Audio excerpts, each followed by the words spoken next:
If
you have the energy, Sadie, you should try to clean up your room before school starts. Right. Hey, Let's go. knock it out, please.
I knew you'd miss me.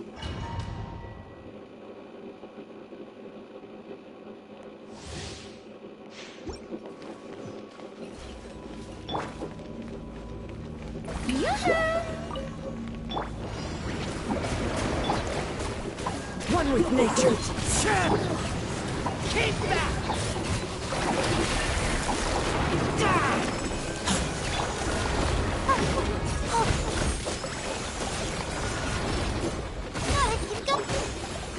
Strike a pose! As one with wind and cloud.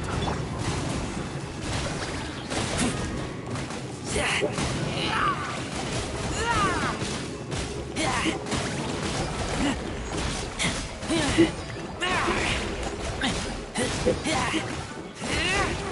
back!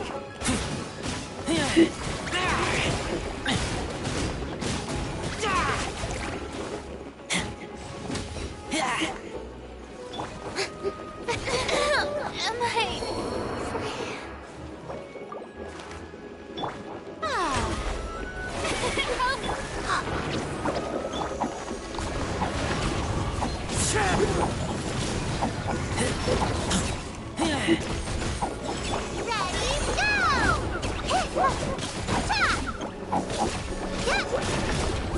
Don't be scared!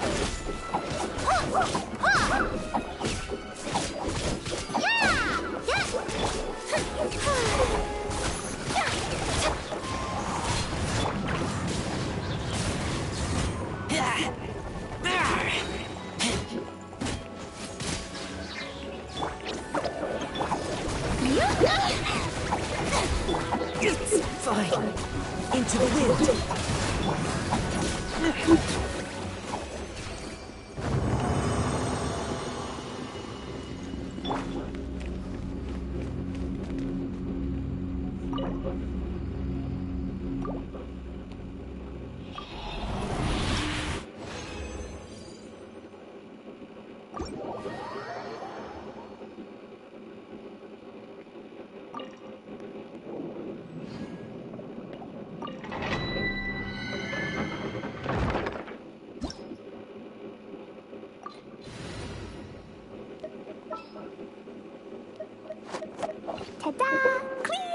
Jumpy,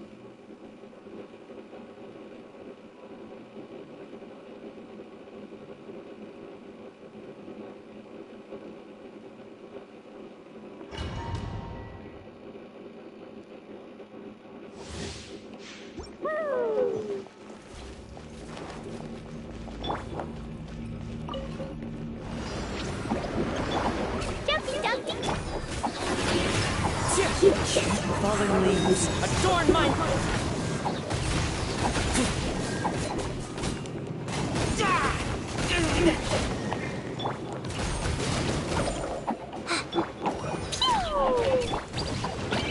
The wind knows me.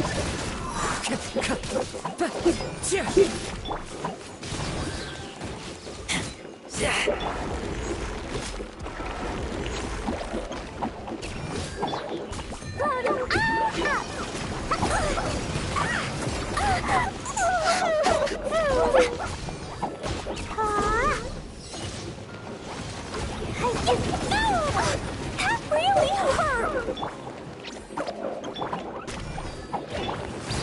One with nature. Clouds high. The birds...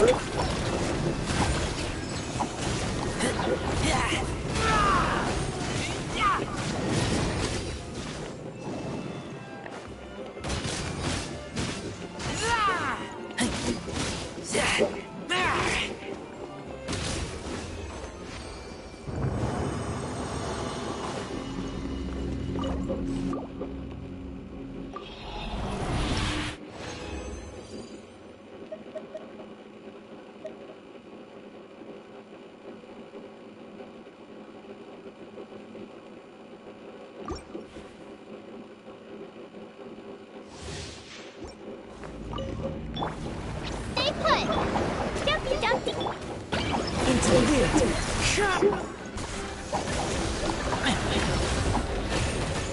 Yeah, hey, go away. Oh, that hurt real bad.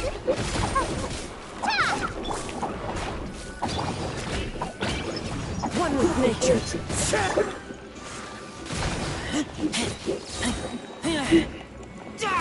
Don't be scared. That really hurt.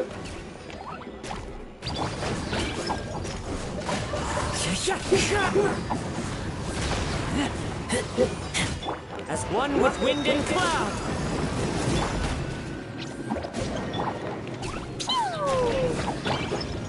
The wind knows me.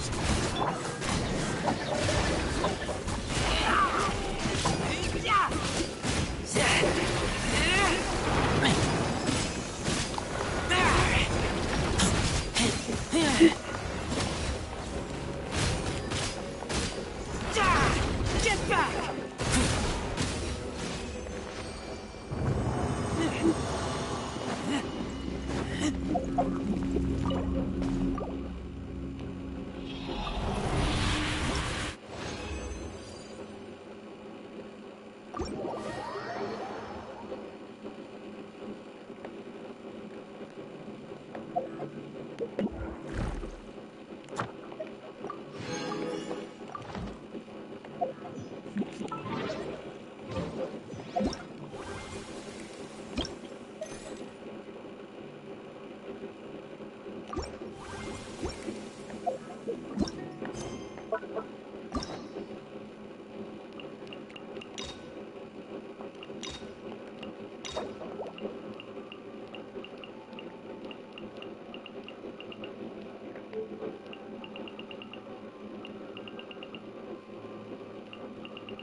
Ad Astra.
I came here several times with my father when I was little, but stopped eating here as often after growing up.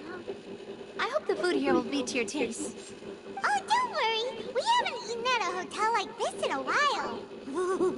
Paimon's getting excited already. In that case, I'll go order for us first. Please wait here a moment.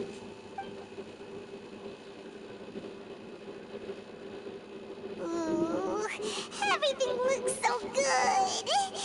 People in Fontaine sure know how to enjoy life. Why, of course. Go ahead, try whatever you like. If the food's good, I'll make a group reservation for the rest of Spina di Rosula next time. And if it's not? Well, then I'll still bring everyone. Albeit with only one dish per table. You, sure have your own way of doing things. Oh, we called this a farewell meal, but we could also treat it like a victory feast, right? We did just win that case after all. Oh, true. Very true. In that case, boss, we'll have another 2 dishes. Huh? Paimon didn't mean that you had to order even more food.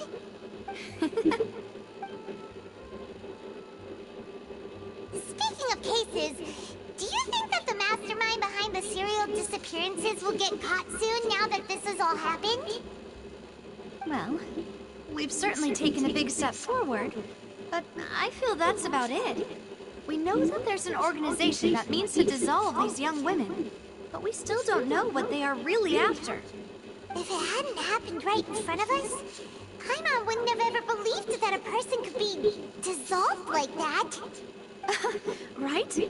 Yet it was because this was such a preposterous notion that the investigation could never really move forward before. Ugh. If only that guy could have finished speaking! We were so close to hearing who was behind it. In such investigations, even the smallest step can seem like a yawning chasm if the trail of clues is cut off. To be honest, I don't have high hopes for any follow-up that the authorities might conduct. It's not that I don't have faith in their ability. It's just that a different perspective is required in some matters. It's easy to guard against and deceive a single narrow perspective. A shift in thinking is required at such times in order to produce a breakthrough, which is exactly why the Spina di Rosula exist. Those highfalutin folk are not all-knowing. That's why we exist.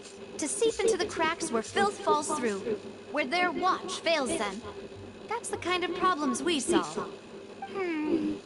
Seems Paimon thought things were simpler than they actually are. It's all right. Well, this was supposed to be a farewell meal, so I doubt you have further interest in this business, right? Let's talk about something else. Like, what are your future plans? That's true. We didn't have a chance to speak to her after the trial ended. It didn't really seem like the right time or place to do it anyway. I see. So, your primary objective, which has been foiled so far, was to have a chat with the Hydro Archon. I've heard that there's a long line of people waiting to meet Lady Farina. I suspect you'll be waiting for quite a while, considering that you missed your chance today. Yeah, we've heard that she's super popular here in Fontaine, and that it'll be tough getting any of her time. Well, would you consider some more, unique ways? Perhaps even methods of, let's say, questionable legality? Guess that's Spina di Rosula's boss for you. Chock full of sketchy ideas. Well, what did you have in mind? Well, one way would be to infiltrate a performance troupe at the Opera House, only to abandon your act at the play's climax and ask to speak to her after the performance. I'm sure Lady Farina would be eager to see the ending, and would agree in order to finish watching the play. Don't you think? Could you suggest something a little more practical? This plan seems pretty hard to pull off. We'd have to go learn how to act, and acting's really hard. All right, here's another. Find a way to conceal yourselves under her bed. Then, wake her up in the dead of night and demand answers. Don't let her go back to sleep until she answers all your questions. I can personally testify that this one works. When I'm sleepy, I'll do anything as long as I can finally get some sleep. That might work, but that's not really the problem. The problem is, we don't want to get ourselves arrested. Ah, valid point. I overlooked that part. I was just thinking about leveraging a person's desire for sleep. All right, no more joking around. Perhaps you could... Oh, I don't know. Cut the line when she's on a break. You did defeat her in court, clearing citizens of hers from false accusations. False accusations she had nearly upheld personally. I imagine that she feels quite ashamed about the whole thing. You mean That if we catch her while she's on a break, she might be too embarrassed to refuse? Oh, that does make some sense. Why don't we give it a try after this meal? You know, strike while the iron is hot and all. Huh? Paimon, did you drink my Fanta? Was this your drink?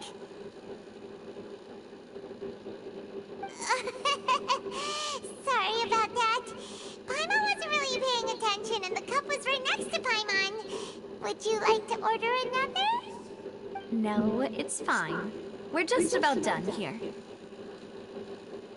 Alright. Honestly, Paimon wouldn't recommend Fanta anyway. It tastes kind of salty and icky. Is that so? Huh. Well, in that case, we'll have to blacklist the Fanta here then. If we're all finished eating, then I'll go pay. Yeah, we're stuffed. Thanks for the treat, Navia.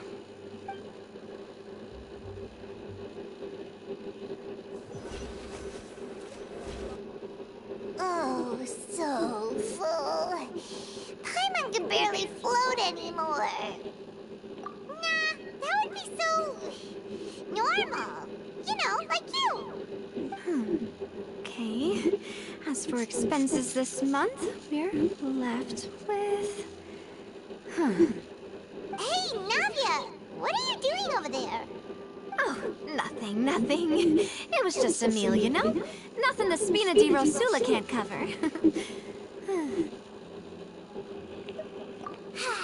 Let's get ready to try to meet the Hydro Archon again. Bye, Navia! So this is goodbye, huh? Well, if you do encounter any other trouble in Fontaine, you're always welcome to contact the Spina di Rosula. I'll give your request the highest priority. In any case, I wish you smooth sailing. I'll see you again, partner. See ya!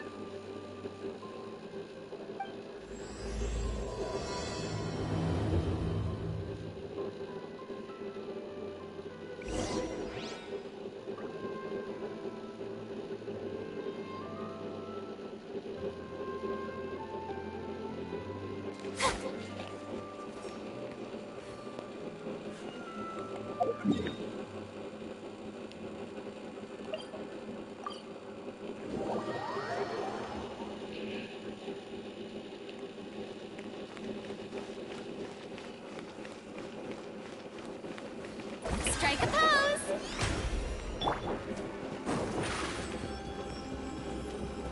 Surprise!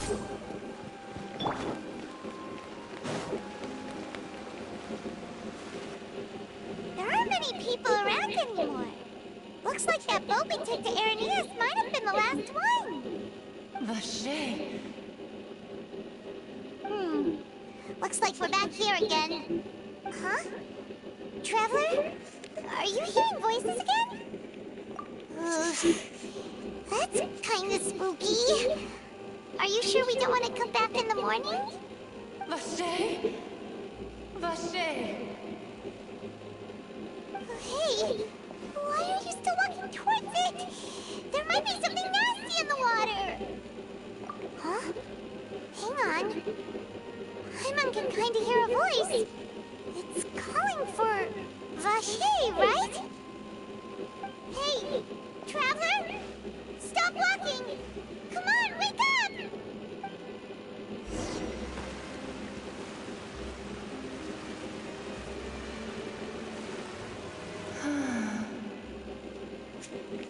Vache.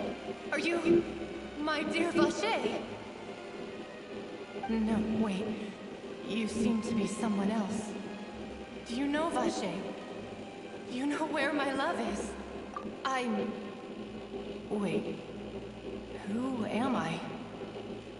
I'm very sorry. I fear I do not know. My memories feel like they have been washed away like a flood. So many fragments dissolved amidst the tide, never to be recovered. How much have I lost? How many things that I once held dear while on land have I since forgotten? Yes, that is what I was once. But now, I am but the consciousness of one who is lost, therefore. I do not know how I came to be like this either. I only vaguely remember being covered in light blue water, and then all grew... I also remember going to many places. I loved adventure, loved exploring places of peril. No matter where I went, Vacher would go with me. I knew how dearly he loved me, and I also loved him equally as much. But now, we can no longer go back. The pain of such parting. I never knew how heavy it could be. No, our reunion no longer has any meaning. There is no way for us to create any new memories. The thought of me gives him no succor. So let it lie forgotten beneath the waters. If you meet Vacher, tell him not to look for me. Tell him to move on. That is the only thing I still remember. Perhaps that is so. As I was submerged in the waters, losing consciousness, I saw Vacher above the surface. His eyes were filled with such sorrow, such longing. If only I could have comforted him, told him that I did not suffer. Indeed, I had felt a great warmth. Is that what you call it? Dissolving? If anything, I consider it a form of release. It was a state of neither fear nor frenzy, with only an endless peace, like the water's still surface. I could also liken it to being a thirsty person who drinks water for the first time, and only then sees how they have lived for so long in a world of endless want and anxiety. I think I hear your companion. It's time for you to go, I think. Farewell, then. I am glad that you were able to sense my presence. Remember, if you see Vacher, tell him not to seek me out any longer.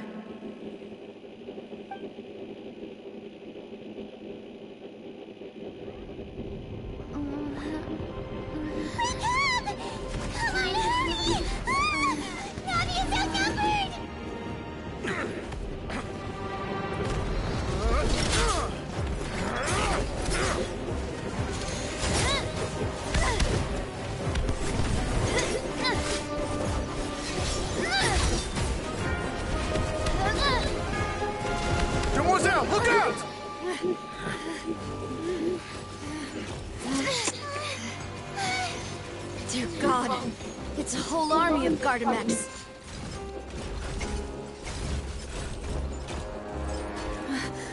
Chlorand?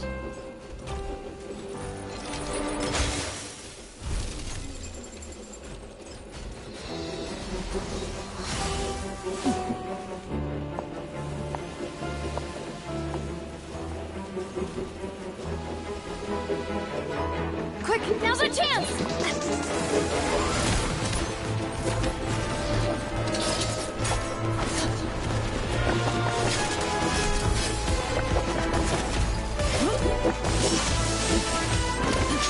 Holy shit.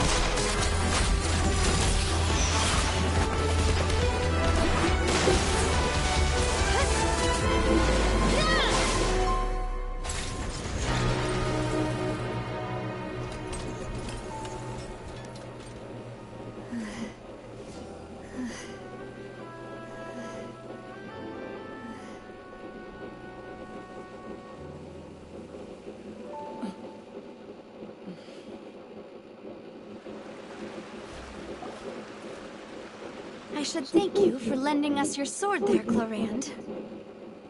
But before I do so, could you explain how you managed to show up here? I followed you. It seemed to me that danger has followed you more closely as of late. I believe that following someone without their knowledge is actually called stalking, is it not? Mr. Callus's last wish was for me to ensure your safety. and I will not betray his trust. He would do the same, were he alive today. Do not speak of my father! Sorry, demoiselle. I was not strong enough. Thank you for your aid, Miss Clorand, but do keep an eye out for your manner of speech. I believe we all wish to avoid unnecessary emotional harm. Sorry, I did not consider your feelings. Whatever. What else do you know? How did you come to the conclusion that I'd be in grave danger? I doubt I know much more than you, but I believe that the mastermind behind the serial disappearances is very powerful. Your performance tonight will almost certainly attract their attention. I'm sure they've known about me. To be honest, I'm shocked it's taken them this long to act against me. And what about these Gardamex? I thought only those associated with the Maison Gardiennage could control them. None of these mecha have serial numbers. I was sure to check a moment ago. They are not the ones used by the authorities to enforce the law. I can only conclude that some powerful or wealthy party must have obtained them via illegal means, deploying them as a private force of sorts. What? Your point being that they're out of Spina di Rosula's league, then? Yes. Be careful, and do not act rashly. I will continue investigating no matter what. We will bring the truth to light. That's my father's true last wish. Regardless, thank you for your help today, Clorand. But if you get any ideas, tell me first. I don't much appreciate being followed. I do not think that they'll strike again anytime soon. So I shall stop following you. Good day, all.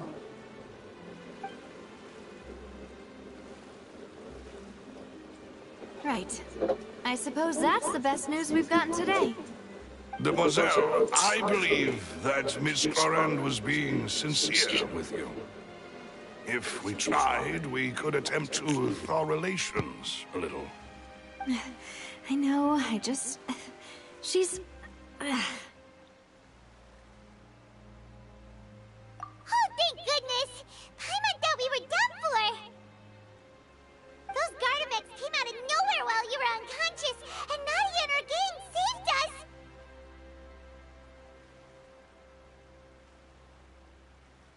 Oh, and there was that champion duelist named Clorand who came out to save us too! We got lucky there. Paimon probably couldn't have fought them off otherwise. Oh, come now. Forget all that polite talk. That wasn't really a farewell meal we had back there. Not for me, anyway. In truth, I hope that every meal we have together shall be a victory feast. As such, we're still partners. There's no need to thank me. It will take 50 years for me to match Demoiselle's magnanimity. If it were me, I would have joined the Spina di Rosula on account of her goodwill long ago. All right, you two. That's enough. Actually, Navia, how did you know that we were in danger? You sure did show up in the nick of time. Well, to be honest, you're the one who tipped us off, Paimon. Huh? Really? Paimon contributed somehow? Ooh, Paimon's even more amazing than she thought! Yes, all thanks to you grabbing my drink by mistake. How did that help? After we parted ways, I was on the way back to one of our bases when I suddenly thought of what you said. That the Fanta tasted kind of salty and icky. Fanta only comes in sweet flavors, so how could it have tasted salty? The color of the drink, if I recall, had also been a bit off. So the Fanta had been spiked with water from the primordial sea? Yes. So, if you hadn't drunk that cup for me... Spina di Rosula is preparing the grandest of awards for you as we speak for saving the boss. Huh. Really? I sent people to Hotel de Boer to investigate, but whoever did this left no trace at all. That's when I figured out that you might be in danger, and hurried here as quickly as I could. But why would they go after us too? All we did was defend Linny in court and help clear his name. Ugh, now we're caught up in this mess too, aren't we? Well, you did foil a plan that they were probably pretty proud of. and almost got their name in the process. Speaking of which, did anything strange happen when you drank the primordial seawater? Well, it can't be coincidence that the traveler fainted just now. She said that she heard that voice calling for Vache again. Oh, and this time Paimon heard it too! But it was real faint. Does this situation have to do with the primordial seawater then? Does that mean the primordial seawater raises someone's sensitivity to hydro when it's used on people who are not from Fontaine? That doesn't sound like too much of a bad thing, to be honest. New intel? While you were out cold? Well, let's hear it, shall we? Oh, that is important. Vache. That name doesn't ring a bell. I suppose he hasn't stepped forward as a witness in court lately. Since he saw that young woman dissolve, he was at least at the crime scene. But he never gave testimony or any information regarding people dissolving in the primordial seawater. Could he have been threatened? Yes, thank you. This is very important information indeed. We will continue to investigate.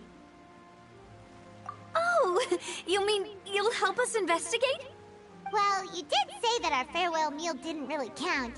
That means we're still partners, right? And besides, we're in this now whether we like it or not.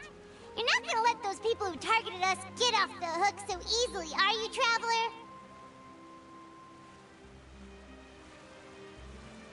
Demoiselle, do try not to look quite so pleased. You are the face of Spina di Rosula, after all. You talk too much. Well, in that case, let's head back to one of our bases, shall we? I'll arrange accommodations for you. We also have some plans to go over, and hopefully we can deepen our bonds as partners. But we'll take that one step at a time, I guess. Don't worry, you two. With us around, our base is definitely secure.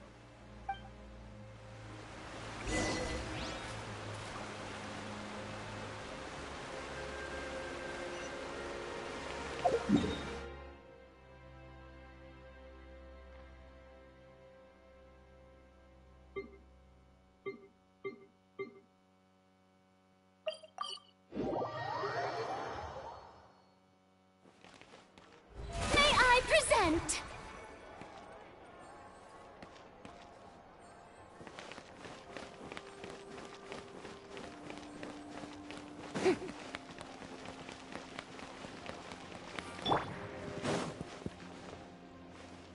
I need to get out more.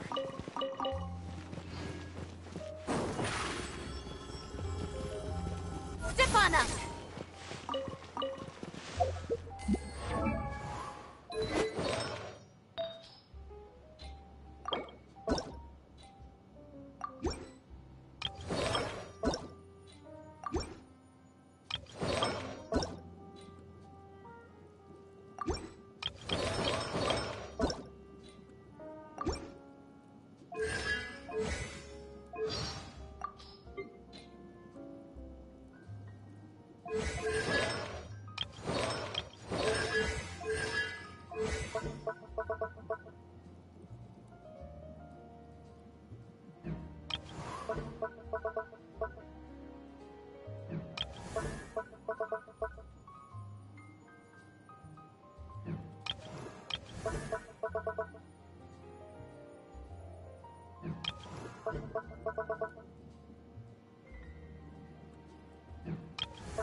It's right up ahead, but let's make sure we weren't followed first.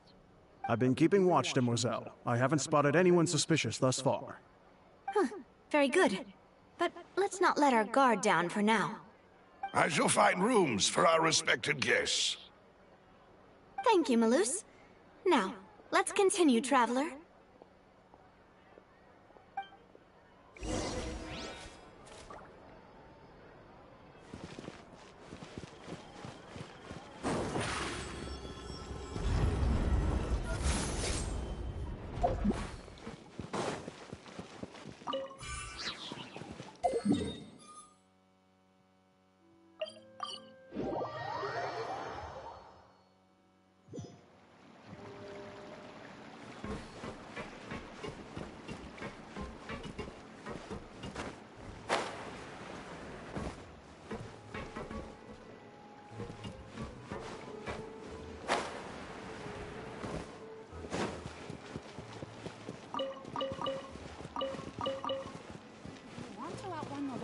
You need to know how it works.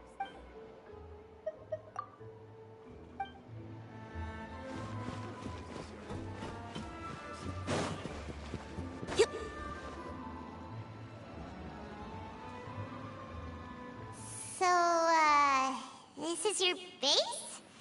It's not quite what Paimon imagined. Your accommodations have been arranged. Under the present circumstances, I can confidently say it's the best we have. Well, our funds have been a little tight lately. After all, we don't allow illegal or unethical profiteering. In fact, our funds often come from citizenry who support us. Seems like it's tough times for everyone. But if you have the support of the people, that does sound like it's worth it. To be honest, our financial situation was a lot better back when my father was in charge a few years ago. I'm afraid I'm not quite his equal. Your father... he was the previous boss of Spina di Rosula, right? How did he... Demoiselle, if you'll allow me to explain. No. I'll explain it myself. I suppose I couldn't run from this topic forever. And as partners, this is something I hope they can understand. My father's name is Callus. Yes, the same one they call Callus the Unfaithful in the streets. 3 years ago, he was accused of murdering his own friend. But he chose a duel to defend his honor instead of standing trial. He died in the duelist's ring. Oh no. But I do not believe my father was a murderer. I'm sure he was set up. At the time, I believed that if he only stood trial and was duly investigated, something amiss would crop up and prove his innocence. But strangely, he not only requested the duel himself, but rumor has it that even after being seriously injured, to the point where he could be deemed as having lost the duel, he refused to surrender, determined to die in the arena. 3 years later, I still don't understand why he did that. How could he protect his honor if he's dead? If anything, he gave up his chance to defend himself. The closest piece of info I have is that my father had been investigating the serial disappearances case at the time of his death. Ah, so that's why you're so determined to get to the bottom of that case. That's right. I've also tried to investigate the murder my father was implicated in, but I haven't found a single new clue in my countless reviews of the investigation records. However, I believe that if the murder case is related to those behind the disappearances, they must know something. I must know what really happened. Was my father coerced? Framed? Even if he really did kill his friend, I must get to the truth. If only he'd been more open with me when he was still alive. He even hid the fact that my mother died due to complications when giving birth to me. And now, here I am investigating his death. You really are a handful, aren't you, Papa? Demoiselle, please, if there is anything I can do, anything at all. I also will never believe that Master Callus murdered anyone. There are none whom I respect more than the two of you, demoiselle. Master Callus did so much good in life, yet all it took was one murder case for him to be dubbed Callus the Unfaithful. Even our supporters decreased greatly due to that incident, hence our strained finances at present. Wait, if Callus was such a good man, wouldn't people at least be a little suspicious when he was accused? No. Perhaps people just revel in that kind of drama. It's not something exclusive to people from Fontaine, really. Everyone's like that. People love watching the evil turn over a new leaf, but they also enjoy watching good people fall into an abyss from one slip-up just as much. But how could... never mind.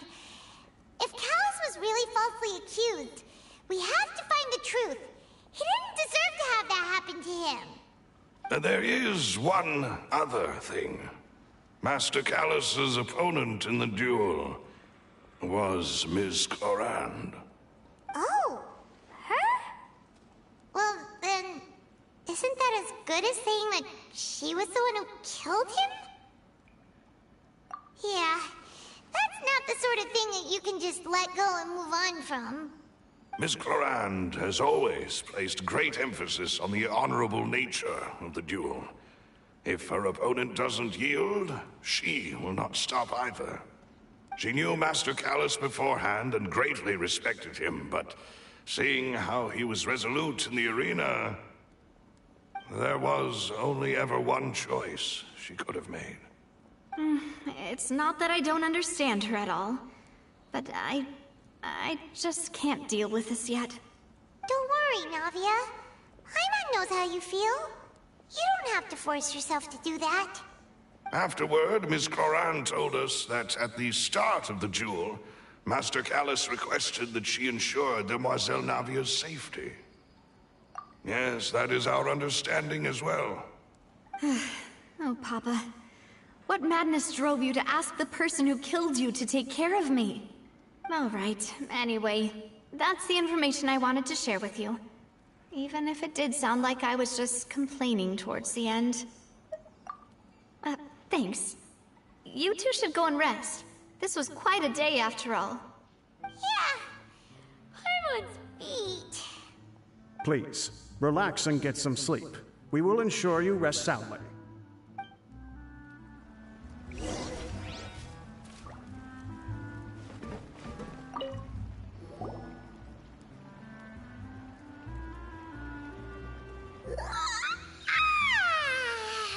Paimon slept so well. This place feels almost too safe. Huh? Navia? Where did the other two go? I sent them back to Poisson. It's Spina de Rosula's place of origin, and where we have our headquarters. There's not much for them to do here at the moment. Paimon gets the feeling that you're just trying to get them off your back. But never mind that. When did you get back? Were you waiting here the whole time? No, I just returned after going out for a while. I did some investigating yesterday regarding the name Vache. Wait, so you didn't sleep at all? How could I after having such critical new evidence appear? Guess Paimon wasn't speaking for everyone just now, huh? Unfortunately, this name seems to have been wiped from existence. It doesn't seem to have a match anywhere. I suspect that those behind this have already taken steps to hinder an investigation from this angle. But that does prove that this Vache person is a key witness in the incident. Does that mean we're too late, though? No. There is one ray of hope. One place in Fontaine that they would find almost impossible to threaten, no matter how much they wanted to. And that is the archives kept by Chief Justice Neuvillette. A place where detailed files on all the cases in recent years are kept.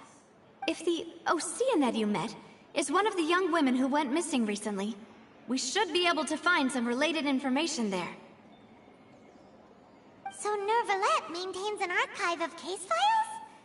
Whew. Guess that's the hard-working Chief Justice for you. In that case, let's go talk to him, shall we? Hmm? Aren't you coming along, Navia? Did you get tired? No, it's nothing. Let's go see the Honorable Chief Justice.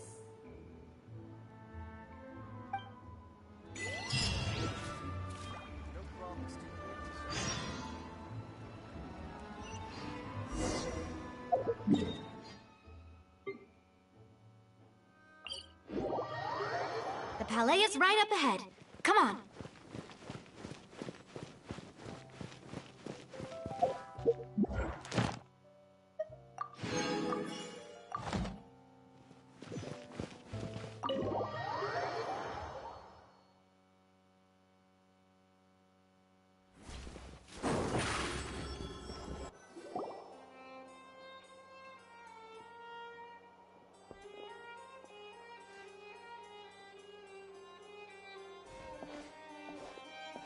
Halt! Please state your business here. The Chief Justice is presently occupied with official matters. Huh. This place does look pretty heavily guarded. Guess that proves that Nervalet's files are really secure. Hey, don't you recognize us? Huh? Who are you? Just to be clear, I don't care who you are or who you might be related to. Our rules make no exceptions. See? They've got great discipline, too. Yep. Paimon can tell.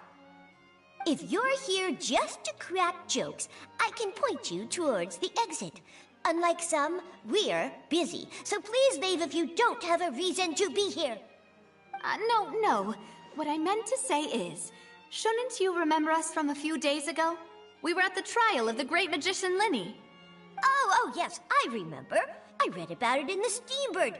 You must be Linny's attorneys. It's all coming back to me now. We're here today to report and archive some information on a follow-up case. Huh, is that even a thing? Of course. Don't worry. We're here on official business. You can trust us. All right then, I'll let you through. The Chief Justice is just inside. Thanks so much.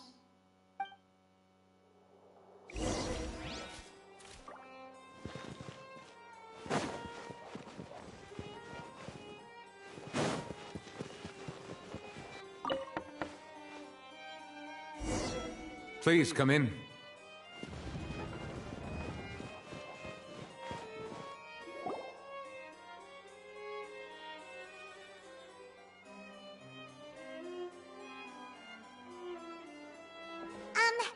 Sorry to barge in, Monsieur Nervalet. We only lied to get in because we didn't know any other way. It's all right. Please let me know how I may be of assistance to you. So you're not mad at us? We're looking for a man called Vache. He may have been an eyewitness in the serial disappearances case. If we can find him, we may be able to unearth some key information on the case. Ah, I see. In that case, please wait here a moment while I browse through the files.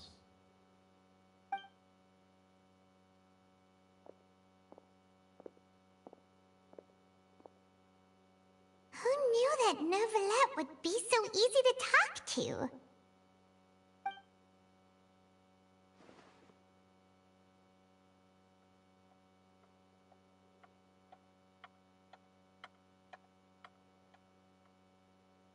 Unfortunately, I'm quite certain that no one by the name of Vache has been involved in any case, criminal or civil, in the past several years. There are no records of him either in the files or in my memory. Traveler, what if it was really just a dream? Is that so? All right then. Thank you so much, Monsieur Neuvillette. We'll take our leave now.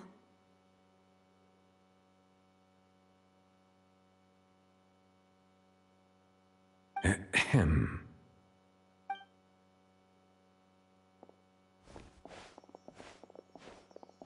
Miss Navia, I can understand how you feel.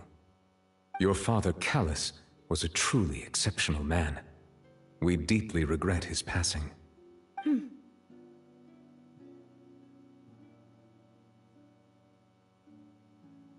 And what are you trying to say, Monsieur Neuvillette? Are you trying to console me? Extend your sympathy? Or just express some tendril of regret? No. You are not trying to do any of that. I can hear it in your voice. There's no emotion behind your words. You only said those things because you felt like you should.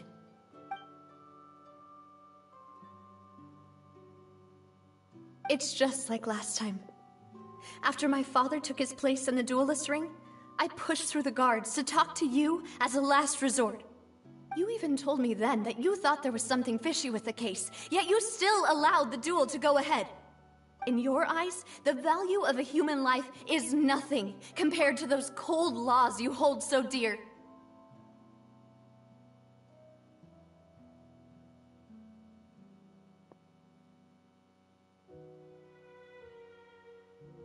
If you truly regret my father's death, then why didn't you call a stop to the duel? Why didn't you give me the power to stop him from throwing his life away? Why did you just let him die, despised and hated by all? Everything was hanging on a thread at that moment. Just the tiniest effort could have changed everything. There are still so many things I never got to tell him. So many questions he still owes me answers to. If you really have no heart, then just look me in the eyes. I, Navia, will show you the true meaning of regret.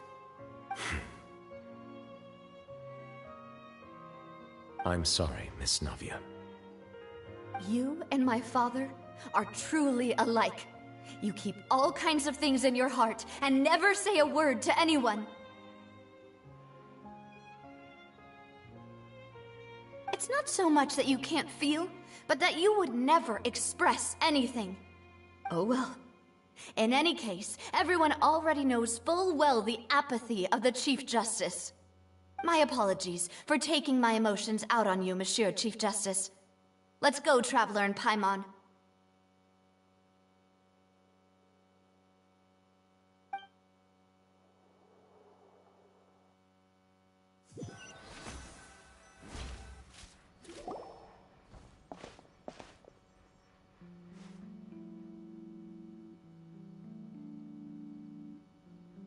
Navia, are you okay?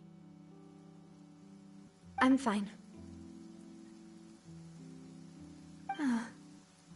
Rain. It's raining. You're right. Wasn't it still sunny when we went into the building? And there shouldn't be any active trials today. How strange. Now that I think of it, on the day my father was convicted of murder, it was also raining. What is it? Did you think of something? Yeah, he was outside. It was uncovered and the rain could fall there. Why? Do you think the rain could have affected the crime scene? That thought has occurred to us before. We've even expanded the search area to try to account for that, but didn't find anything of value. Oh? Wait. You don't mean... So you're saying that the true murderer could have been turned into water and then got washed away with the rain? Yeah, and if that's what had happened, then no one would have believed your dad, even if he explained what he saw to the authorities. I really think I found a true genius for a partner. You're completely right. How did I not connect the dots earlier? All right, let's go to Poisson. With this new lead in mind, we'll get to the bottom of my father's case for sure. Yeah, we're gonna make progress for sure this time. Do you want to go with me now? Or do you want to head over by yourself later?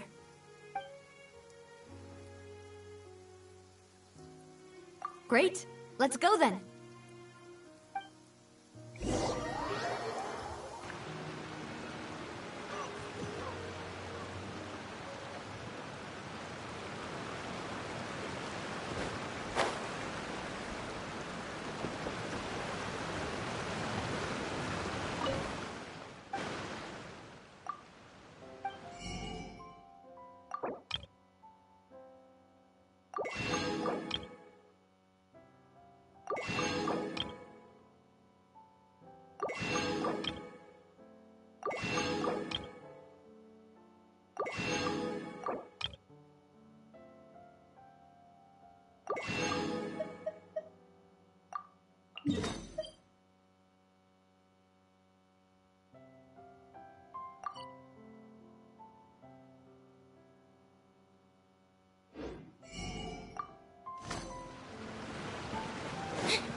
I got every kind of fish you could want. What can I get you?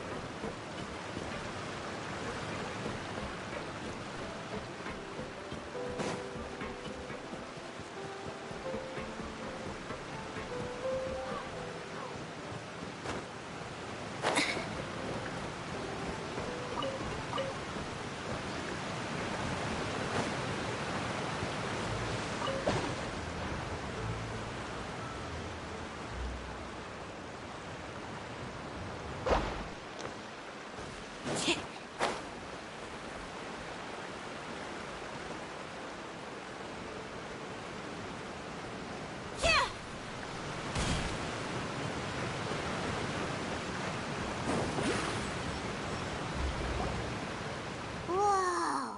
What a huge ship! Why would a ship be anchored at a place like this?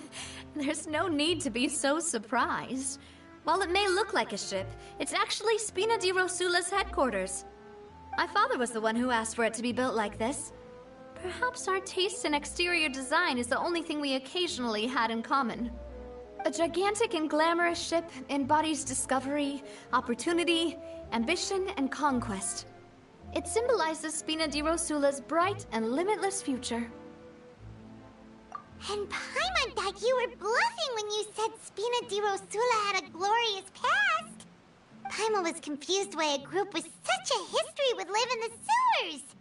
But now that Paimon has seen this ship for herself, she's been convinced.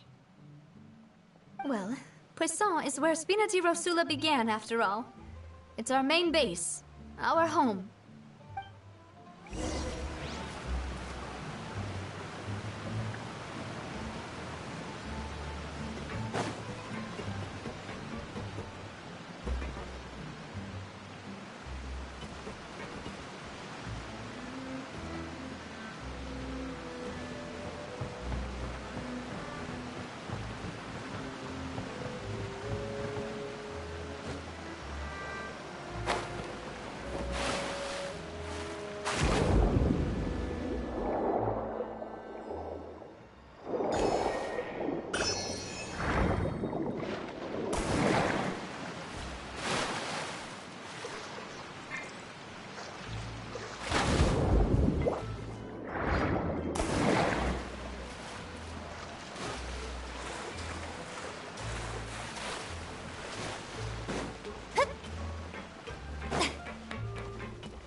Shower me with praise!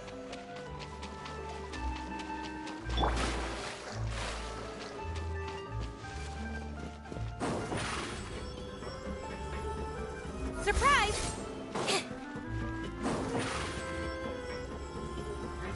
Step on up!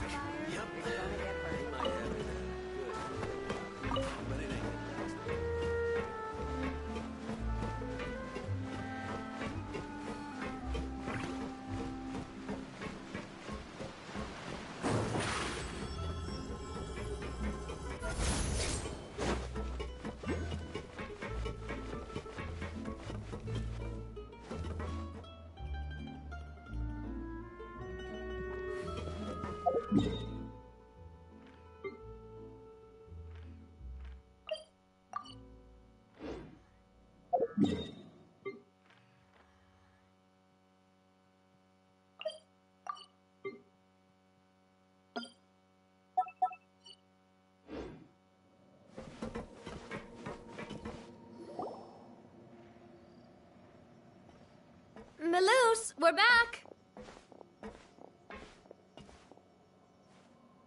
Apologies for the wait, demoiselle, and our most important partners. You said before that you still had some business at the court. What brings you back to Poisson so quickly? About that. It's because my partner here reminded me of something really important. You see, what if my father's case had something to do with water from the primordial sea? You still remember, right, Malus? On that night, it was raining? Yes, the case was quite similar to that of Mr. Linney's. Both were what you'd call impossible murders. Could you tell us a bit more about what happened before? Yeah, of course. Many years ago, something called synth began to gain popularity in Poisson. At a glance, it was a kind of drink that could excite your mood and produce many pleasant hallucinations. Wait! Didn't that guard guy who turned into water also mention that the primordial water could be used to produce some kind of potion? Yes, he did. Considering what we know now, it's almost certain that synth is created using water from the primordial sea. If you drink synth for an extended amount of time, you'll suffer many side effects, such as losing the ability to focus or control your emotions. And if you were to stop drinking it completely, you'll experience flashes of paranoia and anxiety while lacking energy to do anything. It's an extremely dangerous substance. As he oversaw Poisson, my father was compelled to put a stop to synth abuse and called for a complete ban of it. Boss's uncompromising attitude incurred the synth vendor's wrath, but no matter how much they threatened or bribed him, he refused to yield. Not only that, Boss became determined to find the mastermind behind the synth operation and put an end to the problem once and for all. Yes, but the enemy was very cunning. So he could never get anything out of the dealers, all of whom only sold the stuff and weren't privy to the rest of the operation. Recognizing that, my father decided to contact the dealers in secret and cultivate personal relationships with them. Finally, he was able to convince someone to become his informant. The man's name was Jacques. He felt greatly ashamed about his work after seeing many families destroyed by synth abuse. That night, my father hosted a banquet at his countryside estate. He planned to meet up and exchange information with Jacques over some food. But then, we heard 2 gunshots from the courtyard. We raced to the scene and found my father, still holding a gun, and Jacques, who was already dead on the ground. Huh? How did that happen? Aren't they on the same side? Sounds just like Lenny's case, doesn't it? In both cases, the culprit seemed obvious, but neither appeared to have any motive at all. Looking back on it, though, I now believe the most important clue was something we all overlooked at the time. There were pieces of clothing left at the scene. Precisely. It's all thanks to you that I made the connection now. Back then, we all just thought they were some costumes that Jacques used to disguise himself at the banquet. But, considering it now, it's almost certain that they belong to a third person at the scene. With one extra person, we'll also need to reconsider why the 2 shots were fired.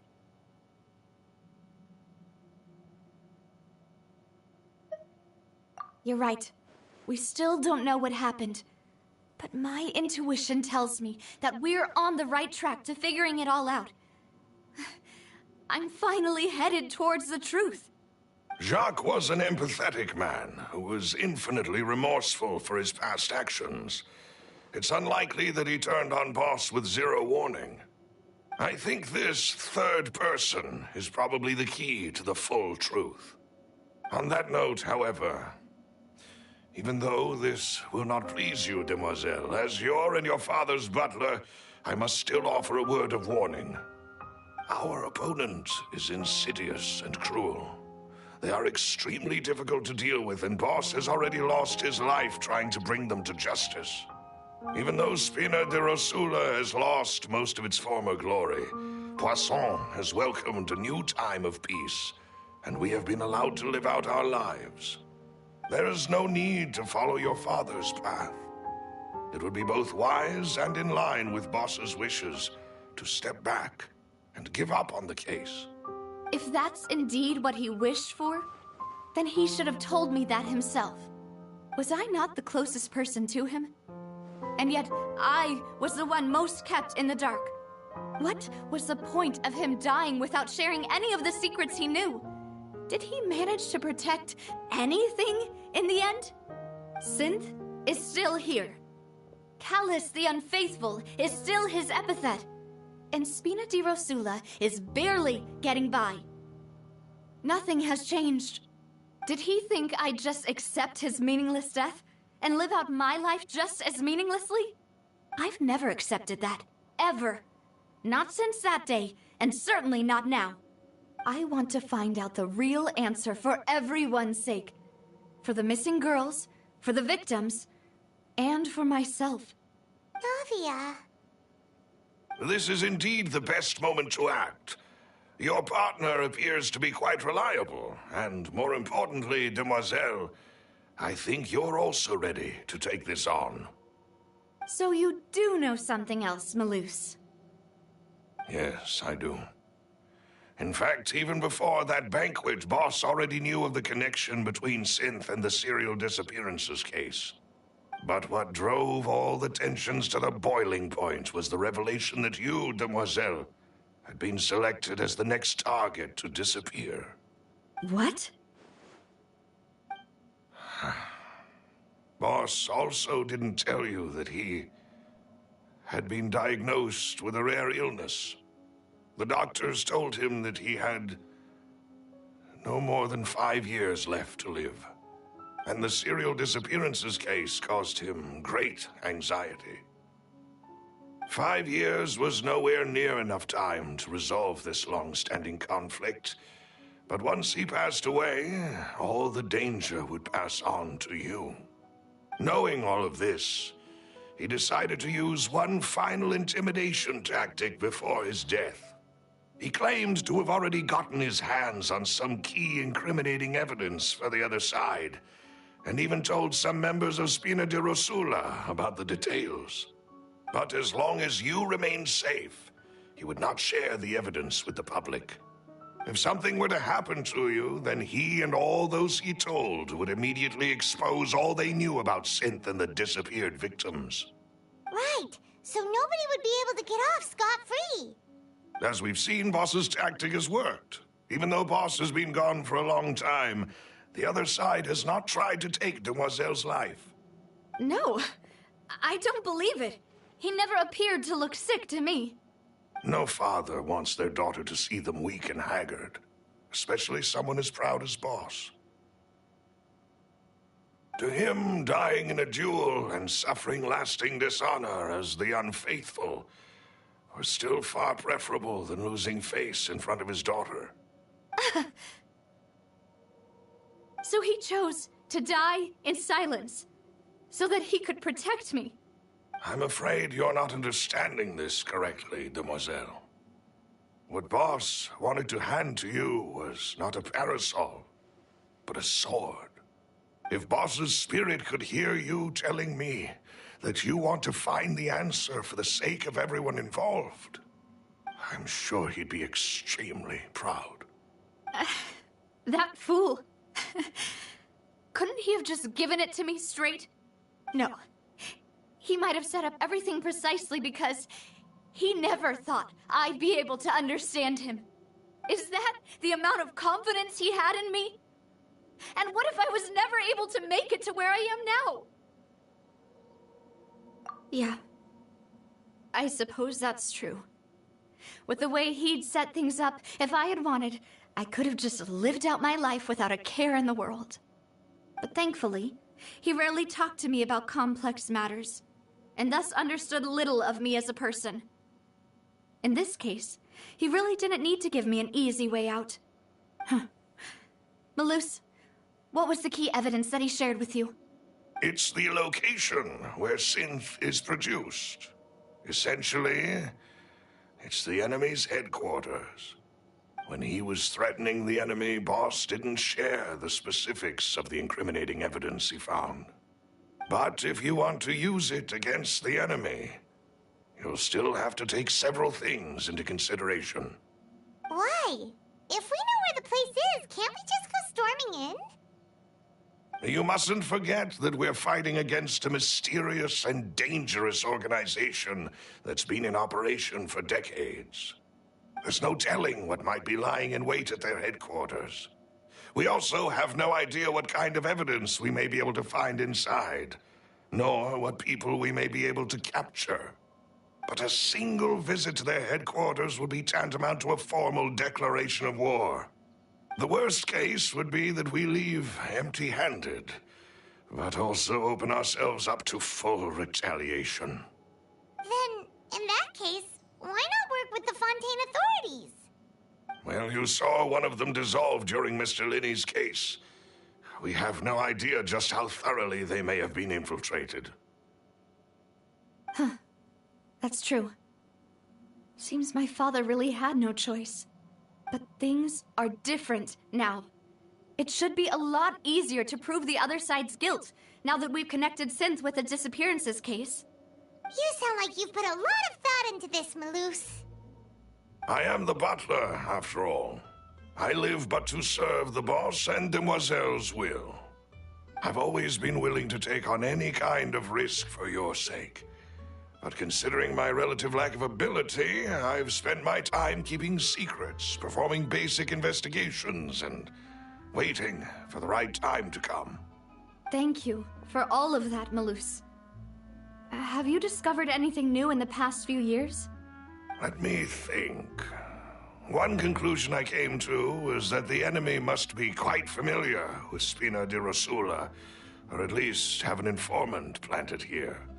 When I announced orders to the organization's members on Demoiselle's behalf, I used to deliberately keep a few people in the dark and observe the reactions of the synth vendors. If the vendors didn't change their plans, then the individuals informed of our orders must be innocent. If the vendors packed up and fled, however, then someone must have given them the news. After several rounds of testing and investigative tracing, I've narrowed the suspect list down to 3 people. The first is Florent, Spina di Rosula's senior advisor. Huh? Florent? Yes, surprising, isn't it? He was one of the people Boss trusted the most, which also means that he was someone who understood Boss really well. Thanks to his position within Boss's innermost circle, he always knew our upcoming plans and could thus avoid capture this whole time. There's someone else like him too. Marcel, the head of Confrérie of Cabrières. Uncle Marcel. It's a guild in Poisson. Boss helped it to grow to its current size and prominence.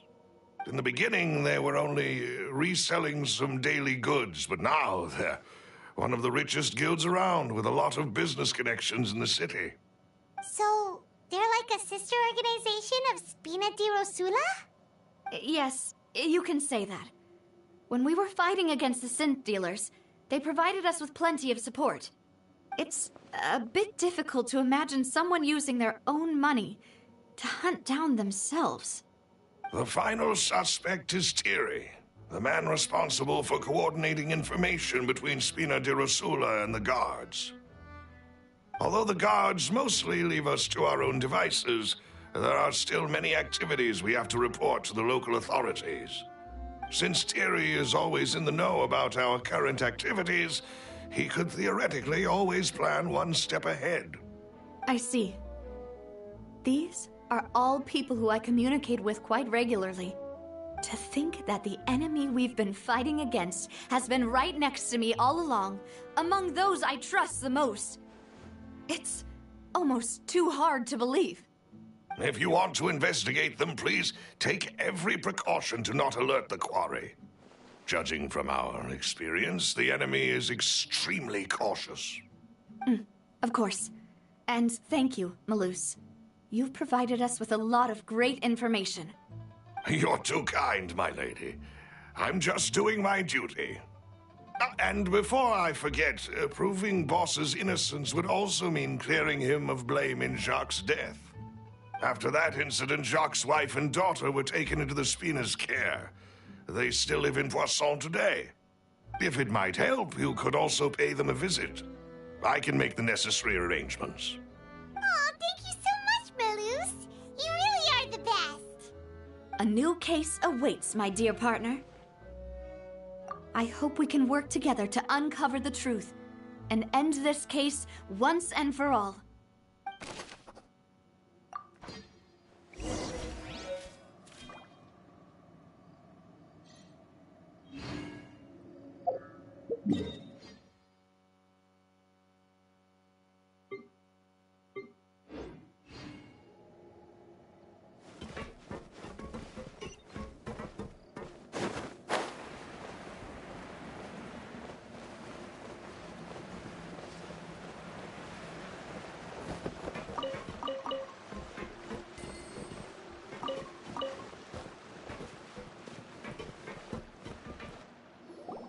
It is settled, then. Please excuse me, and enjoy your conversation at your leisure. Thank you for arranging everything for us, Melus. Excuse me, miss. Do you need anything from us? Mm. Oh. Hey, Navia's all quiet. This isn't like her at all. I'm sorry that I only came to visit after all this time. After what happened, I didn't know how I was supposed to face the two of you. Ah, if it's about that, there's no need to apologize. After my husband died, Spina di Rosula sent us a lot of mora and support. I understood your guilt and apology to be genuine. But aren't all of those things nothing compared to the loss of Jacques? I can understand the kind of pain that comes with losing a father so needlessly. You don't understand at all. I didn't know how to face you, because I didn't know what I could possibly bring as a consolation gift. I know only the full truth could bring closure to you, and to all of us. Mm-hmm. I'm sorry. I appreciate the sentiment, but you don't have to carry all that guilt. On the matter regarding my husband, my daughter and I have more or less found our answer already. Would you mind sharing it with me? I really can't believe that my father could ever bring himself to shoot Jacques. I always knew that my husband's money was earned through others' suffering. He told me countless times that if he could turn back the clock, he would never go into the synth business again. He had many regrets, and felt that he took the idea of providing for his family too literally. For the longest time, he thought Mora was everything. So when Mr. Callis came to him with a proposal, he accepted it almost immediately. He tried to be as careful as he could, but even so, he was still found out by the higher-ups. They found out about his betrayal? Papa didn't say that exactly, but Papa did tell me that I should never be ungrateful. Before he left that day, he told me that he had no choice. It was only later that I realized it was his final farewell to the two of us. I don't know that for sure, but you could say that's the conclusion I eventually came to. Which is why I'm the one who should feel guilty. Callis had always taken great care of us, both when he was still alive and after he passed away. Even if he fired the shot that killed my husband, it was likely in self-defense. It is impossible for me to hate him for what he had done. But Mama, why is Papa still the bad guy if he did the right thing? Papa always wanted to be a good man, so why did he have to do a bad thing in the end? Well, things aren't always as they seem. You still feel like your papa was a good man, right? Yeah, Papa was a really good man. The best in the whole world. Then you should hold on to that. If a good man had to do a bad thing, then he must have had his reasons. Regardless of whether he left you a parasol or a sword. He must have done so to give you a better life. Oh. Thank you. for everything you've told me. I will definitely find the truth. The current state of things is not something I'm willing to just sit back and accept. Thank you. I'm very grateful to hear this from you. Even though your personality is quite different from your father's, your determination when you speak is really similar. You really think so? That's the first time anyone said that to me.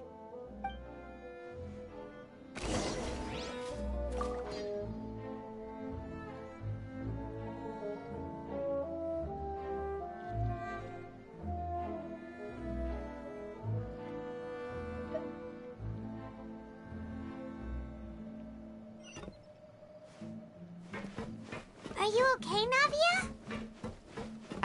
I'm fine. Don't worry. Let's investigate the 3 suspects next. Florent should be nearby, and we should be able to find Thierry and Uncle Marcel in the city. I'll get myself together on the way, so please don't worry.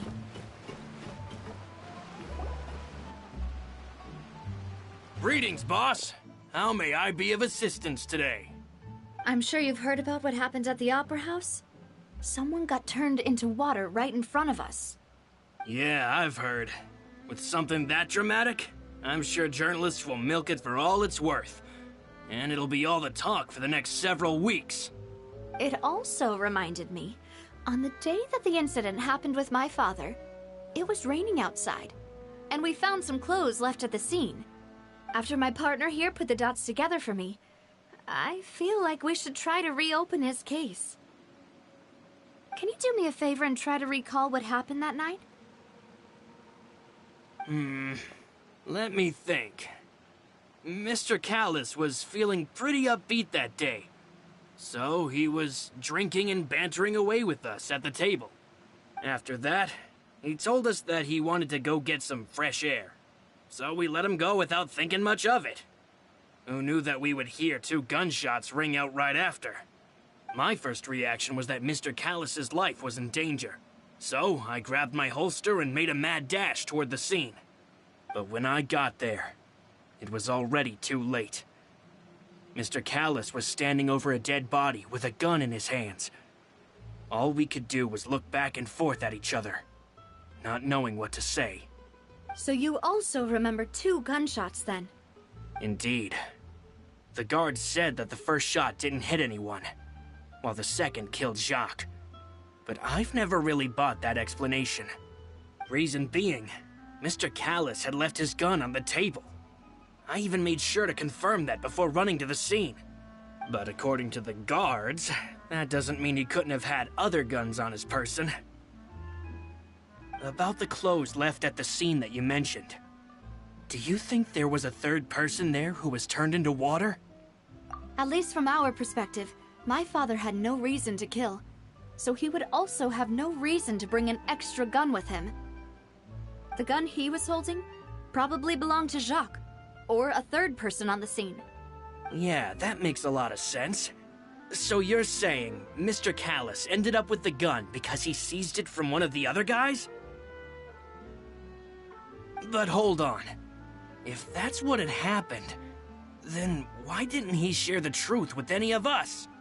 He didn't even want to face the Oratrice machine, and chose instead to prove his honor in a duel. Did he lose all faith in the courts after seeing someone dissolve right in front of his eyes? About that, Malouse told me a thing or two, so I think I can understand why he committed to the duel. I'll tell you everything once the whole truth has been revealed. I understand. Then I'll leave Mr. Callis's honor in your hands, boss. And if I may just say one more thing. The whole Callis the Unfaithful epithet has been a thorn in my side since the day it was invented. Many people have laughed at me for still calling him Mr. Callis, even after so many years have passed. But it was Mr. Callis's trust that allowed me to rise through the ranks of Spina di Rosula and live the life I lead today. No matter what others might say, he'll always be the man I respect the most. and he'll always be my boss. Don't worry. I will definitely find the truth. You and all our other comrades at the Spina deserve to know the truth as well.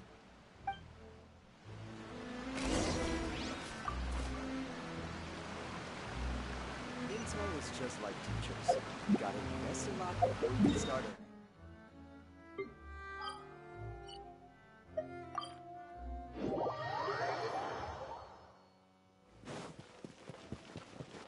Ad Astra. Thank you for complete.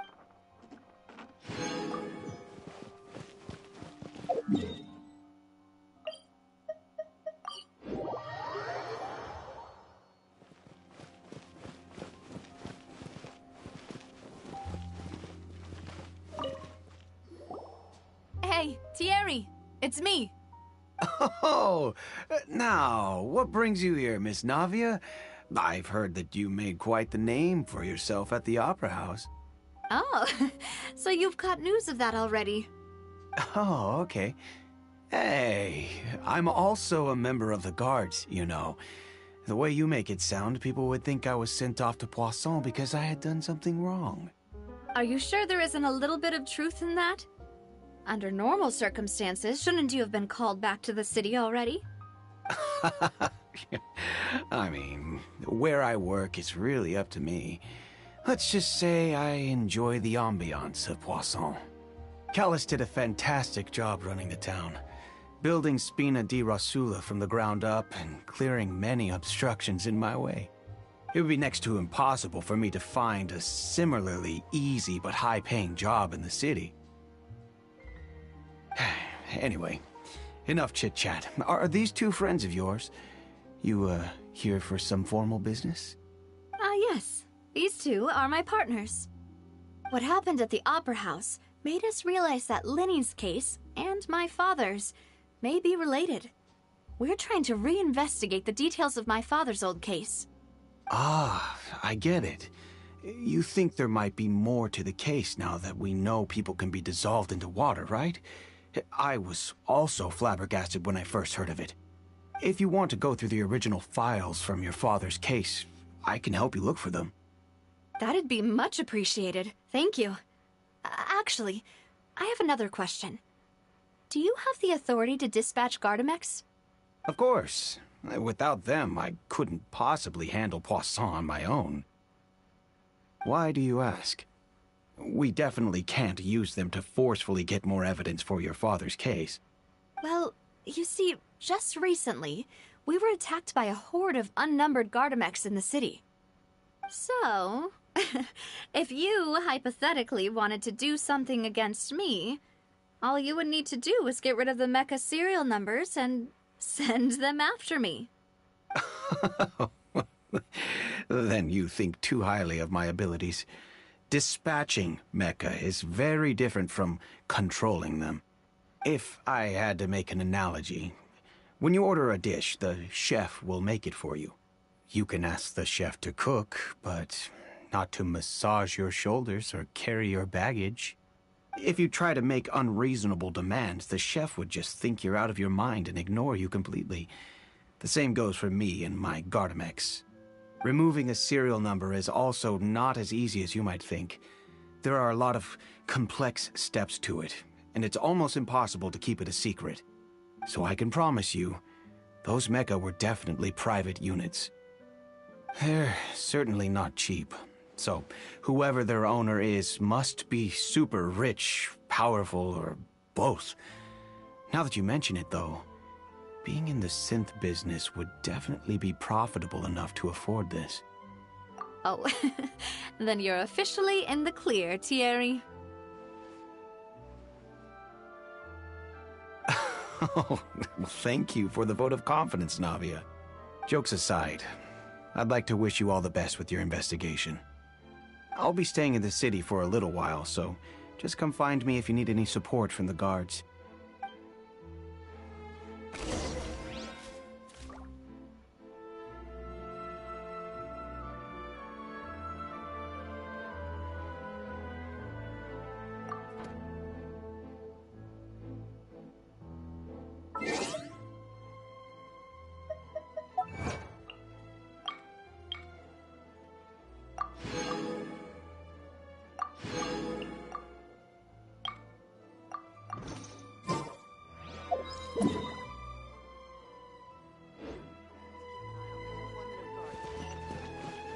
Valet Mermoni.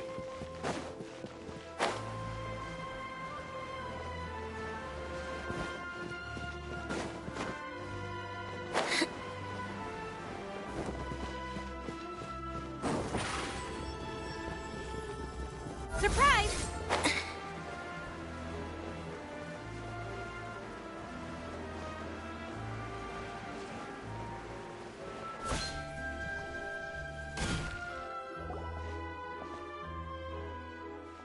Hello. How may I help you? I'm here to see Marcel. Could you please let him know? You can just say Navia's looking for him. Sure. I will let him know right away.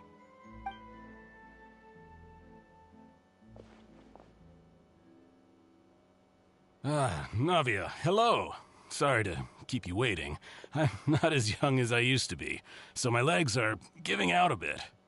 Oh, it's all right, Uncle Marcel. There's no need to stress. I just wanted to talk to you briefly about what happened in the Opera House. I'm sure you saw everything too, right? Yes, I've never seen anything so strange. Oh, you were at the Opera House too? That's right. I went there with Navia to see the magic show. Who knew it would turn into a whole murder mystery? I also witnessed your marvelous sleuthing work. Quite impressive.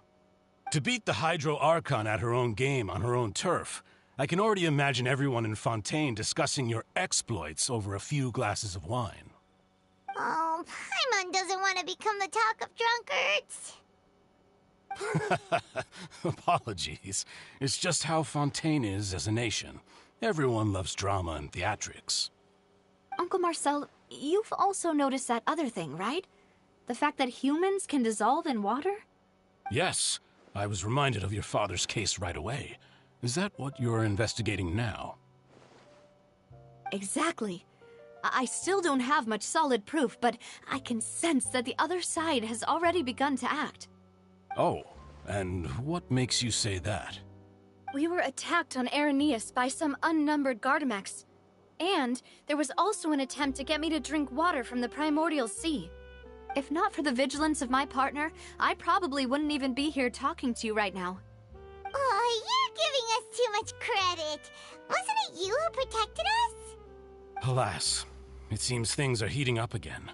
The peace that Callus sought so dearly will soon become a thing of the past. But rest assured, Navia, Poisson will always remain a safe haven for you. If you're scared, you can always return there. If anyone dares to lay their hands on you there, the Confrérie of Cabrières will use its funds to the last Mora to bring them to justice. Thank you, Uncle Marcel. But I don't intend to go into hiding. I'm going to strike while the iron's hot. Do you have any new thoughts on my father's case? About that. Sorry, my age is catching up with me, so it'll take me a while to recall my memory.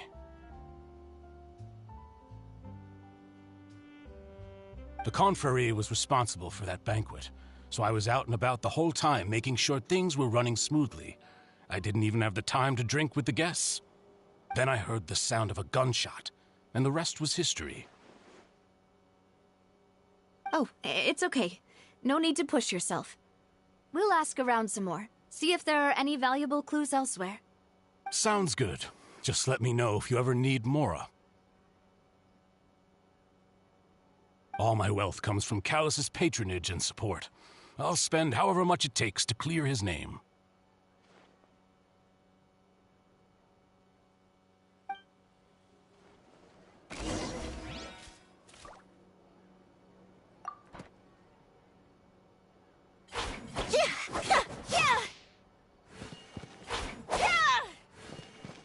Being skilled at something doesn't make it a hobby.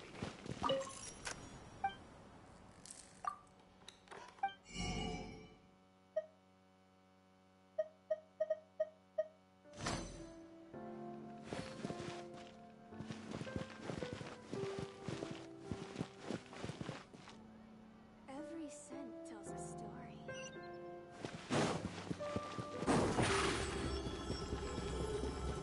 Step on up!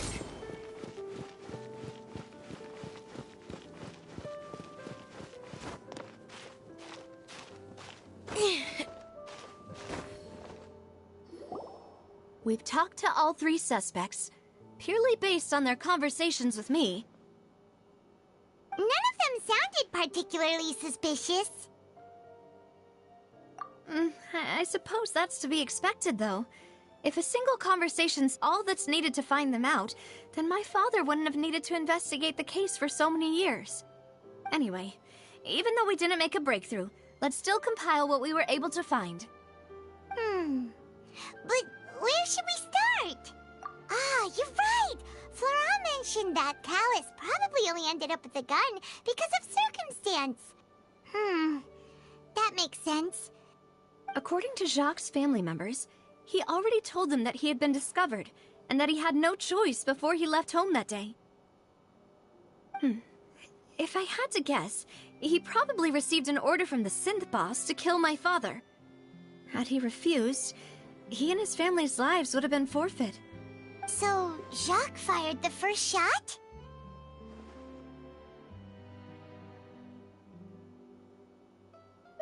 Oh? And why is that?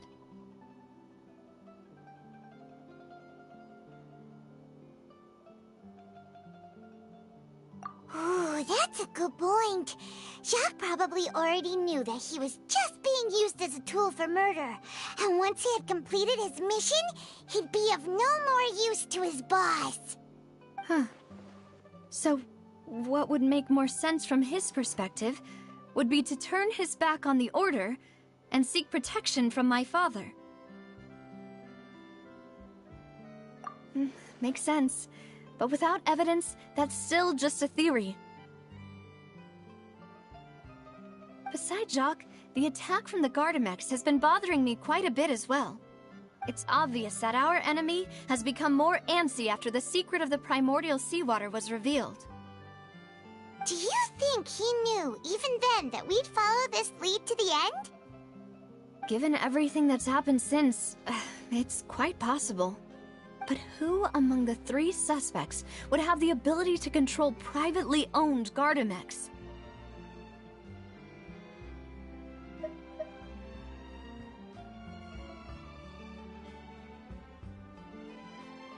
Uncle Marcel? My father did really trust him. And they worked together on a large number of projects.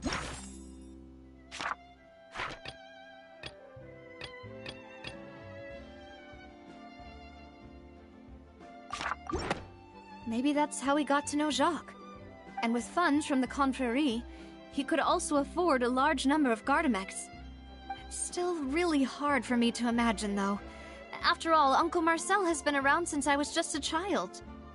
Also, wouldn't this mean he has been spending a whole lot of mora and energy to fight his own synth business?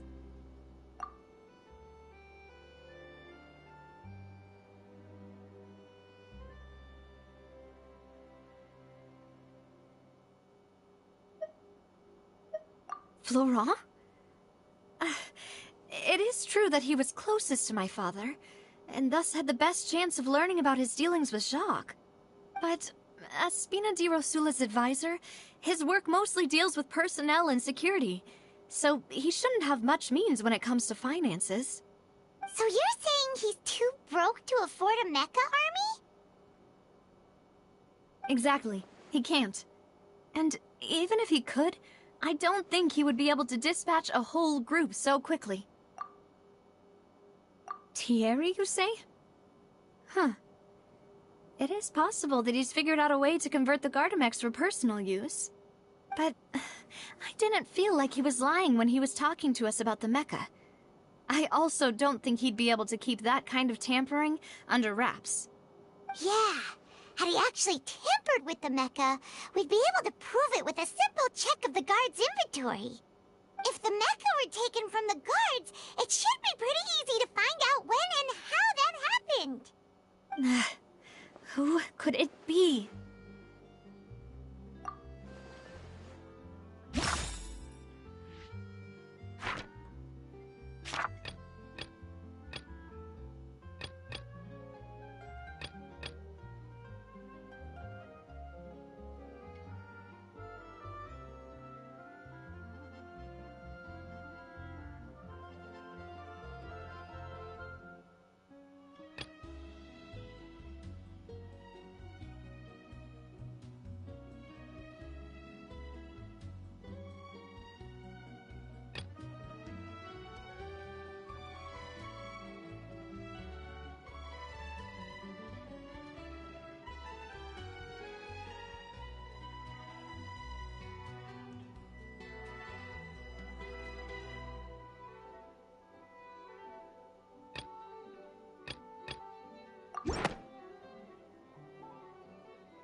You know, if you think everything through, Uncle Marcel is indeed the most suspicious of them all. Could we be missing other suspects? Malus didn't know about the people turning into water thing when he narrowed it down to these three, did he? Malus has always been very reliable, and his judgment of others' trustworthiness has been fair and well considered. When he laid out his case for the three, the rationale he gave me made a lot of sense as well. The suspect is knowledgeable about the Spina's internal affairs, has the means to dispatch Mecha to assassinate us, and possesses significant intellect and foresight. Even if I don't want to believe it, I'm starting to see how things could all tie back to Uncle Marcel. Well, we still have another trump card on top of all the theorizing and speculating. Yes, Malus did say that charging straight in there would be extremely risky, but we don't have any other options right now. We need far more solid proof before we can hope to go charging in on our enemy. Navia, here you are. Oh, I've been looking for you. Huh? Aren't you the guy from the guards? Did something happen? Yeah. News came from Irenaeus just after you left. We've got another trial on our hands. Wasn't that place built specifically for holding trials? What's so newsworthy about this one? I know. But they said the person they're putting on trial is a Fatui harbinger called Tartaglia. What? Is that someone you know? Yeah, we know him. Maybe even a little too well. Well, he's been accused of being the true culprit behind the serial disappearances case. It's absurd, don't you think? Wait, how? None of our investigations have had anything to do with him. That's what I thought was strange about it, so I came to tell you the news right away.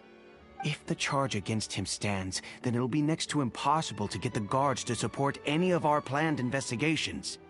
Right, because they'll think they've already found the culprit. Yeah, and it'll be a lot harder then to clear Mr. Callus's name. I understand. Well, partner, what do you think we should do? We still haven't found any conclusive evidence. Huh? Split up? What do you mean?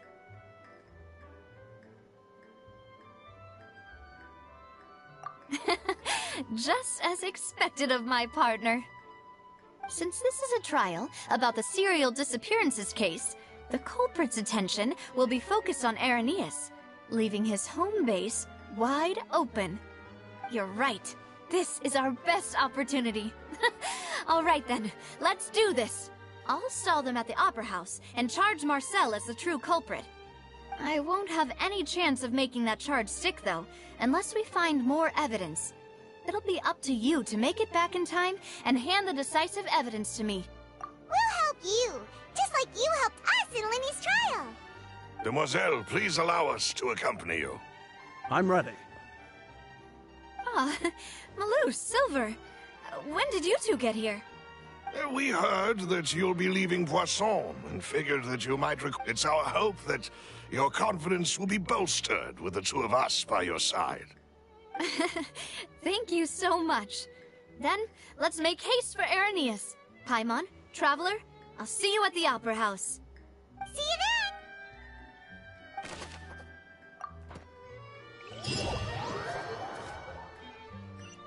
Now that Navia has set out for Irenaeus, we should also get going. The location has already been marked on the map, so let's head over. Huh.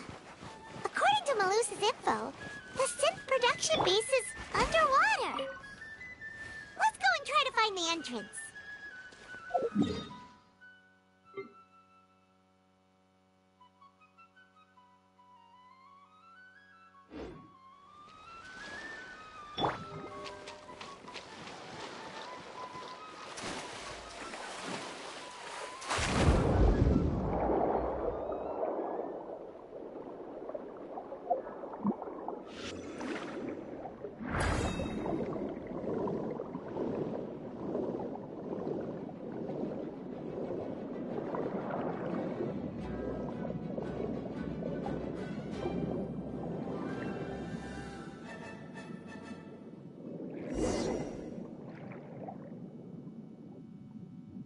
Finally found it! Huh. So this is the entrance that leads to the synth production base. It sure doesn't seem out of the ordinary at all. Ah, you're right. An important place like this is bound to have a ton of protective measures and mechanisms.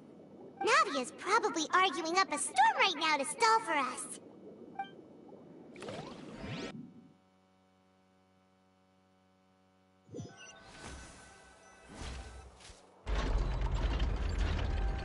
It would appear that I must repeat my question again, Mr. Tartaglia.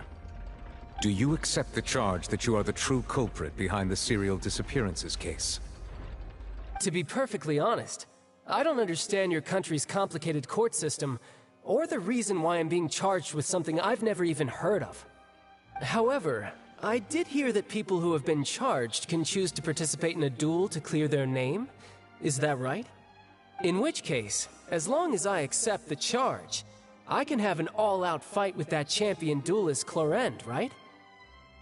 I've got to admit, that's one of the most enticing offers I've ever received. When I privately sparred with her last time, she was obviously holding back. Real disappointing. Hey! Don't you understand? You're currently the prime suspect for a major case. This isn't the place for you to be looking for fights. Oh? Sounds like the Hydro Archon wants to lecture me on the ways of the Opera House. Then why don't you duel me too? I'm the kind of student that learns best in the heat of battle. No. That's not what I meant. Alas, it would appear that communication with the defendant is going poorly, and we have made very little progress. In that case, let me explain everything from the very beginning again. The goal of this trial is to determine the culprit behind the serial disappearances case. That case had nothing to do with him! You've got the wrong man! Huh? What's going on? Why is she interjecting again? I told you it couldn't be one of the Fatui Harbingers. Miss Navia, this is the second time you've interrupted the court proceedings. I only tolerated your behavior last time because you were able to provide the court with a key eyewitness. But that was an exception rather than standard court protocol. I can very well charge you with contempt of court for your interjections. Oh, please. Did you ever think I had any respect for this place's pointless theatrics? We can put that discussion aside for now. I'm not here to argue with you. I'm here to charge the true culprit behind the serial disappearances case. And if my charges prove true, then Tartaglia here will be proven innocent by default, correct? Oh, a young lady has charged in and offered to clear my name. How fascinating. Well, I'd gotten half bored to death by all these rules and procedures anyway, so I'll take you up on that offer.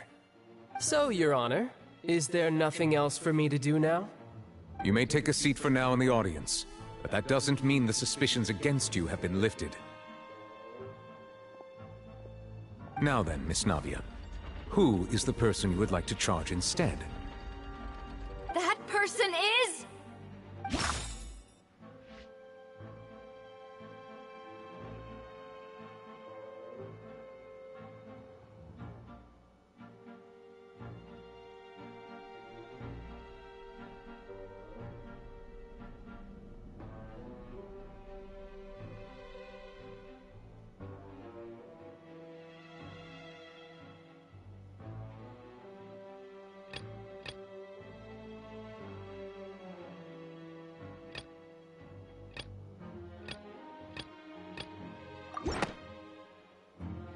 Marcel, the head of Confrérie of Cabrières! Huh? What confrérie? Never heard of them in my life. I've heard of them, but weren't they Spina di Rosula's sister organization? Oh, is this going to be a friends to enemies type situation? Please let me remind you, Miss Navia, that charging someone is an incredibly serious matter. Committing to the charge also means taking on the legal responsibilities associated with it. And if the charge fails, depending on the circumstances, you may also be charged with the crime of making a false accusation. Knowing this, do you still wish to charge this man? Yes, I do. In that case, I declare the charge to be valid. Miss Navia and attorneys, please take your places on the court. Members of the guards, please contact Mr. Marcel right away so that he may stand trial.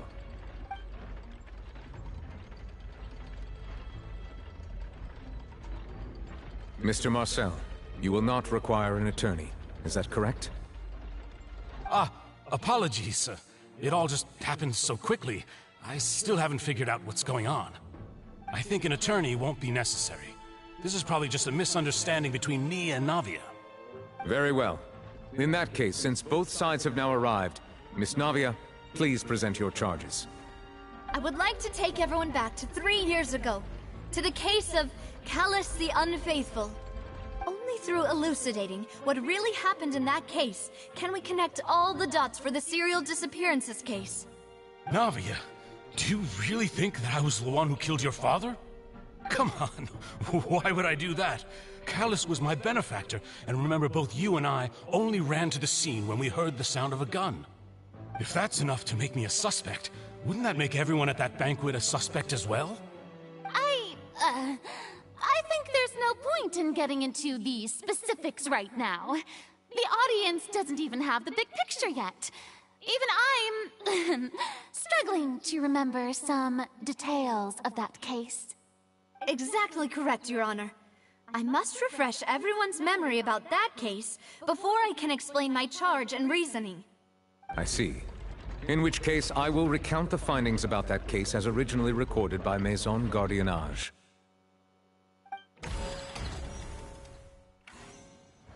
On the day of the murder, Spina di Rosula hosted a large banquet in a countryside estate owned by the Confrérie of Cabrières. During the banquet, all attending guests heard 2 gunshots from the courtyard. When the guests arrived at the scene, they found the primary suspect, Callus, holding a gun, while his acquaintance, Jacques, lay dead from a gunshot wound. The guards' investigation did not recover any other firearms from the scene. As a result, they concluded that the suspect's first shot must have missed, while the second must have taken Jacques' life. The suspect did not dispute this conclusion, and also declined to defend himself in court. Instead, he chose to prove his innocence through a duel. Callus was defeated by champion duelist Clarand in the ensuing duel, and soon succumbed to the injuries. These are the known facts about the case.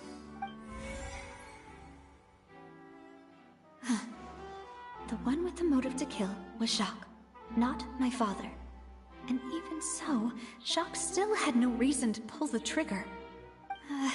In truth, the third person shot Jacques first, and was shot in turn by my father when my father seized the gun from him. After that, the true culprit turned the third person into water, erasing all traces of him from the scene. Thank you for the summary, Your Honor. Of course, the guard's conclusion appeared quite sensible to us at the time. However, we should revisit the case now that we've gained new information about the abilities of water from the primordial sea.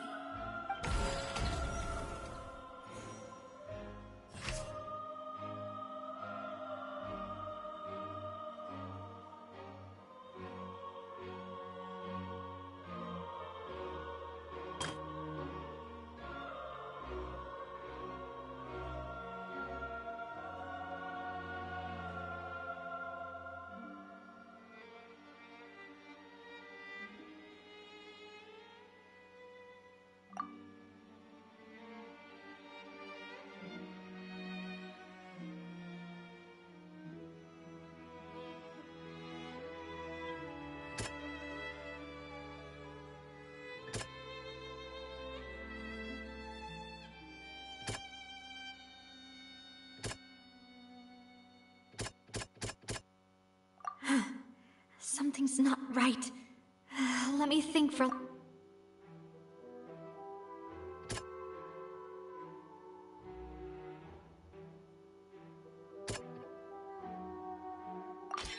The testimony of the victim's family confirms that Jacques had thoughts of assassinating Callus when he set out for the banquet. However, in the end he reconsidered, and instead shared everything with Callus, hoping to seek the latter's protection. Unfortunately for Jacques, the true culprit had already considered this possibility and had sent out another assassin.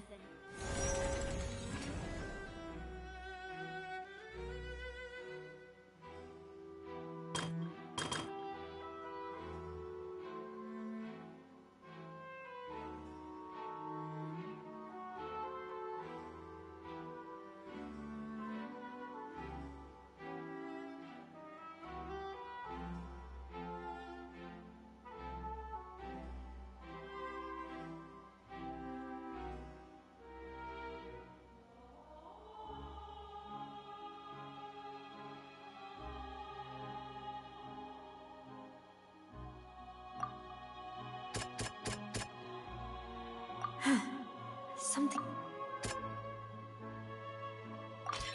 This assassin first shot Jacques, then turned to shoot Callus, only for Callus to wrestle the gun from him and kill him instead.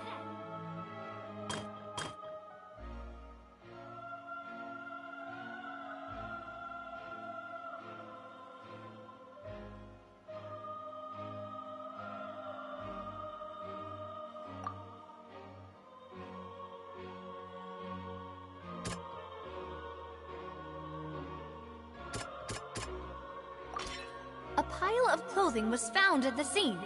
The guards once believed they were used by Jacques as a costume to disguise himself. But now, it is clear that the clothes were proof that there was a third person at the scene, and that they were turned into water after committing the murder. Since it was raining that day, the culprit was confident that they could use the rain to wash away all traces of their dissolved accomplice. Realizing this, the true culprit caused the hired assassin to dissolve into water, leading everyone to believe Callus was responsible for Jacques' murder. This is the true version of events.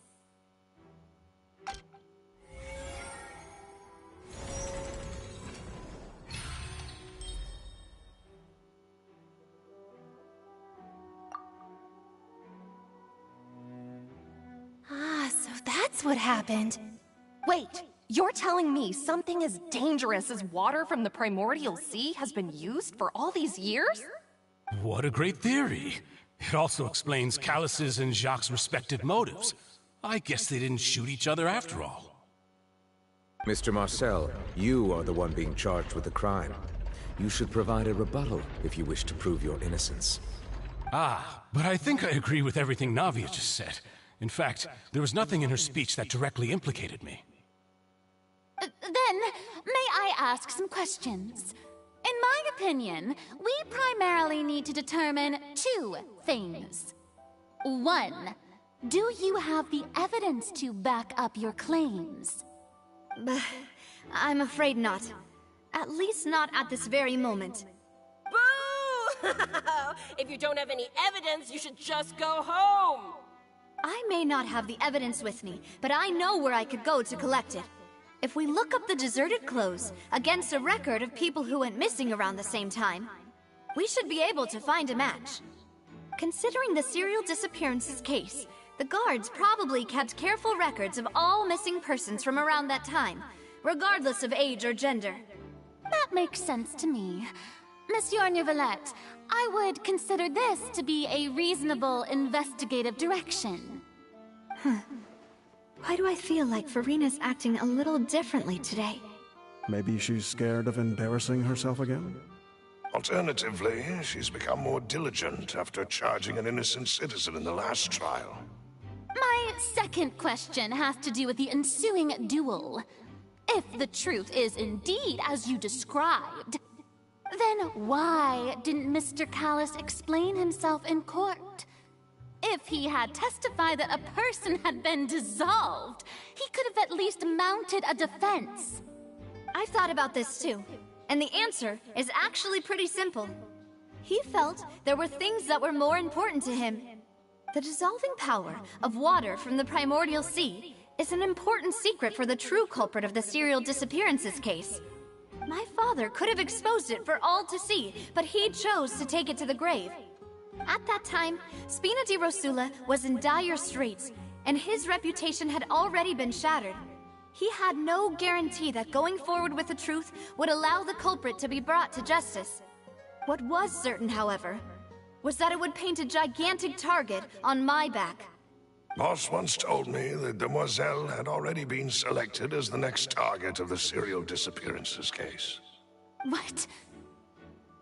If the secret had gotten out, the culprit would have fought an all-out war with Espina right there and then. I wouldn't have been the only one in danger.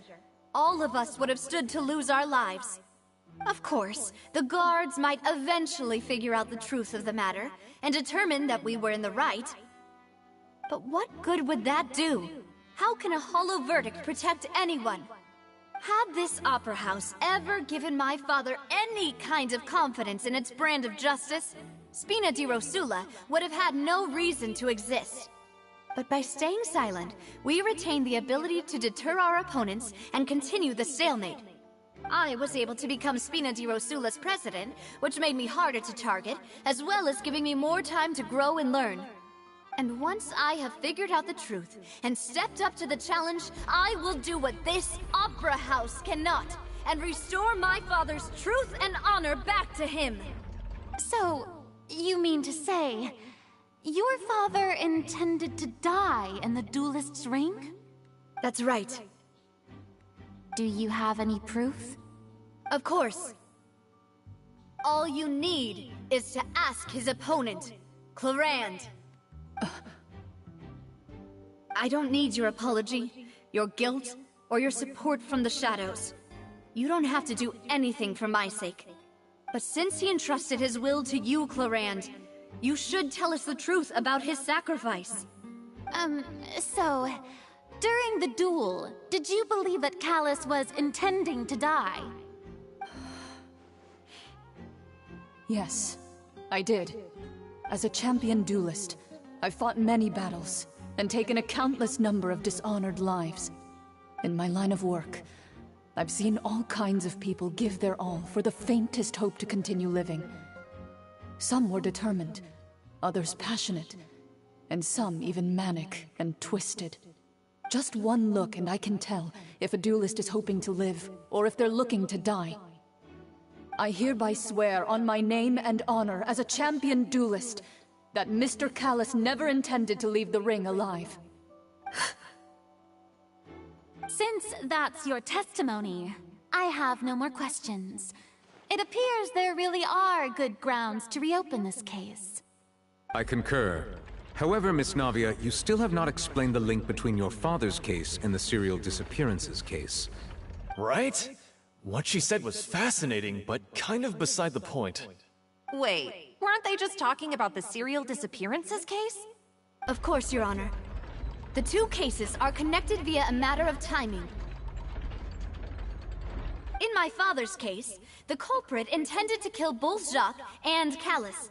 As a result, they planned to act after hearing 2 gunshots.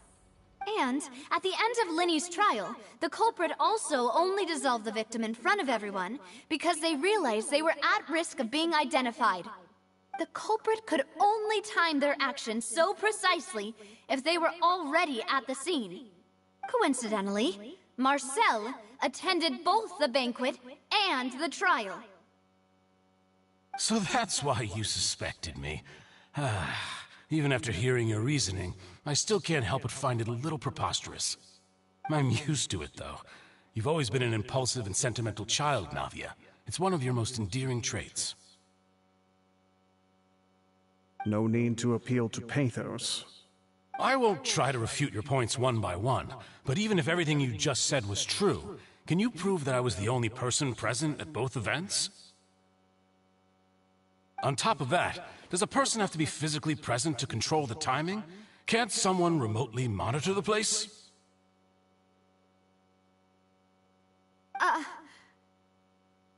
Don't know what you can say to that.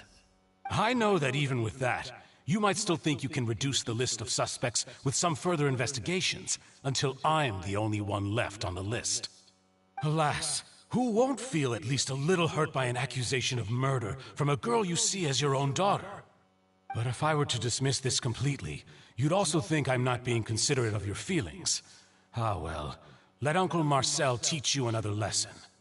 Do you know what the biggest flaw in your reasoning is? I suppose you're gonna tell me anyways. It's timing again. I'm a businessman by trade. From that standpoint, there's no reason for me to kidnap young women. It's a high-risk action with nothing to gain. In addition, I left my home in Snezhnaya when I was young to come to Poisson and work in some trade. My business only thrived when I received Callus's patronage. But the disappearances began before I ever stepped foot in Fontaine. I do apologize, demoiselle. This was my mistake. No, it's not your fault. I'm sure he had come prepared. Is there anything else you'd like to say? Would you like to check the date of my first business license against the first known case of the serial disappearances? You can also take a look at my border entry records, or ask my friends and family when I left Snezhnaya for the first time. Could those records and testimonies do something to appease the unspeakable anguish in your heart? Seems like she got the wrong guy. At this rate, Navia will be convicted for falsely accusing him. I think you've done a superb job of dissecting your father's feelings as he neared the end of his life. But aren't you going against all of his wishes and expectations right now? He wished for you to become more rational, collected, and conscientious, instead of dwelling only on your own feelings. Once you've learned to be more considerate of others' feelings, and to stop rushing headlong into things, you'd have met most of his expectations. This isn't just about me, and it never has been. The biggest difference between me and the rest of the victims is that I still have the ability to search for the truth, while that same agency has long been taken from them. The people whose families were destroyed by synth abuse, the people who lost their loved ones to the serial disappearances, and the people who suffered tragic ends due to their sense of justice. Many people's images are flashing before my eyes. I'm sure some are coming to those of you in the audience as well. And whose image do you see, Marcel? Is it a man named Vacher? Oh, so you do know that name. I'm merely surprised you'd suddenly say the name of someone I've never even heard of. I was waiting for you to say that.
Go up, but Paimon doesn't see a way. Let's take a look around. Maybe we'll find a hidden mechanism that'll show us the way up.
water level is rising. Now we can swim to the top. But this is still a ways away from where we need to go.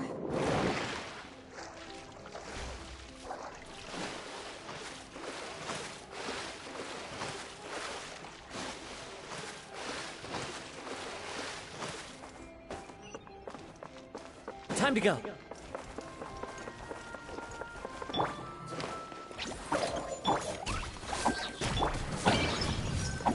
Into the wind.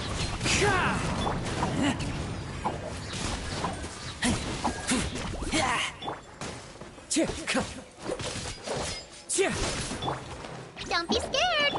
Dumpy, dumpy.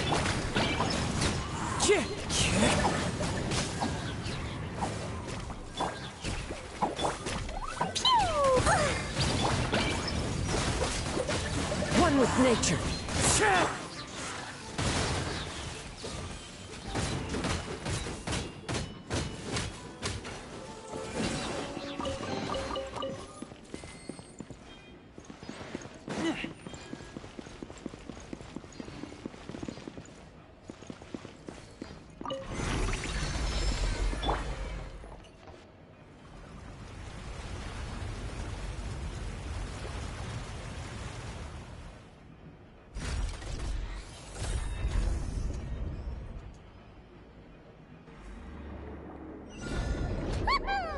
Now the path is clear. Let's go.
Stay put.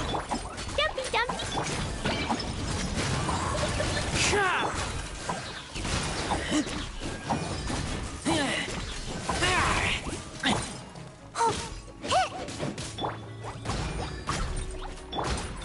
Into the wind.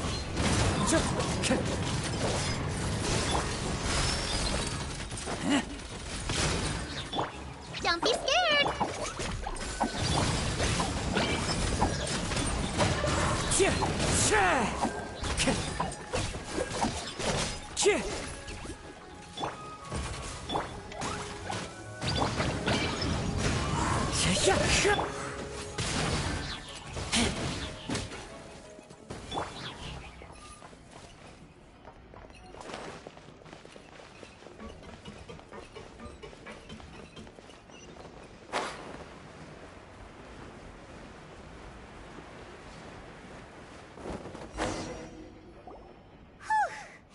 After all that, we finally made it to the innermost sanctum. Though, as expected, the mastermind isn't here. That's right. Then let's hurry up and find some evidence so we can get back to the Opera House and help Navia.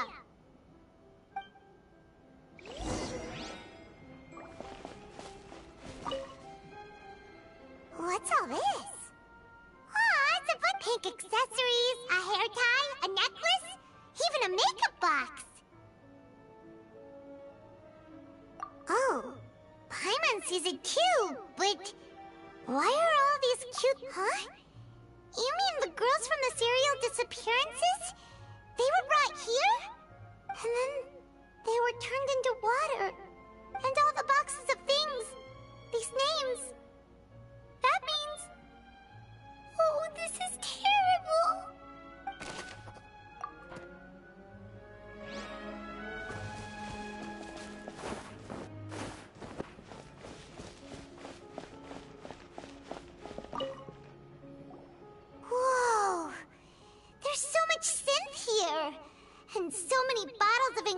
ingredients that probably just contain the waters of the primordial sea.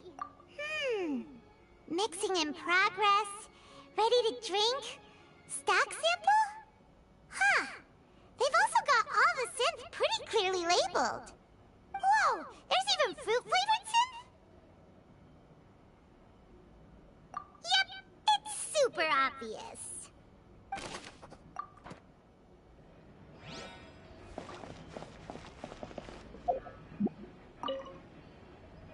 What's this over here? Looks like some kind of place for research.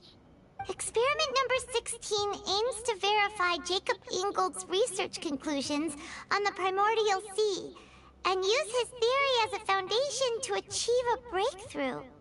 The experiment was a failure. No individual managed to resurface from the water from the primordial sea. Female specimens 22, 23, and 24 were dissolved. Sorry, Traveler. Paimon will try her best. It's just that Paimon's never read something so scary before. How can someone write something that terrible in such a matter-of-fact tone? You read the rest. Paimon's too scared to keep going.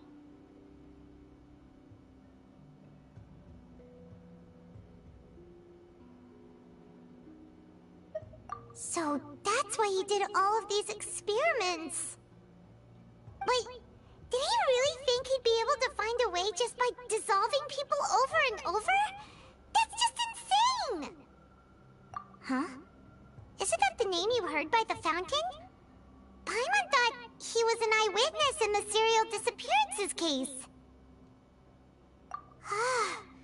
You mean Vache is the one who did all of these... experiments?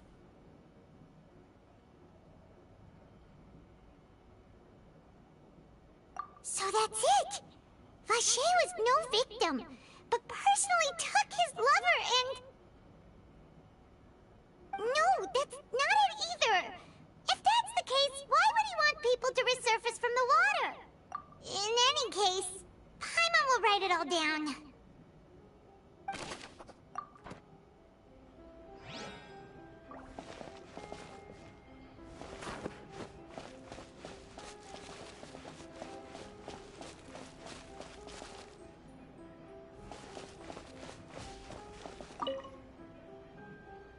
What's written here? Nothing escapes Detective Paimon's eyes! Callus. Navia's father. Oh, this seems to be an investigation report on him!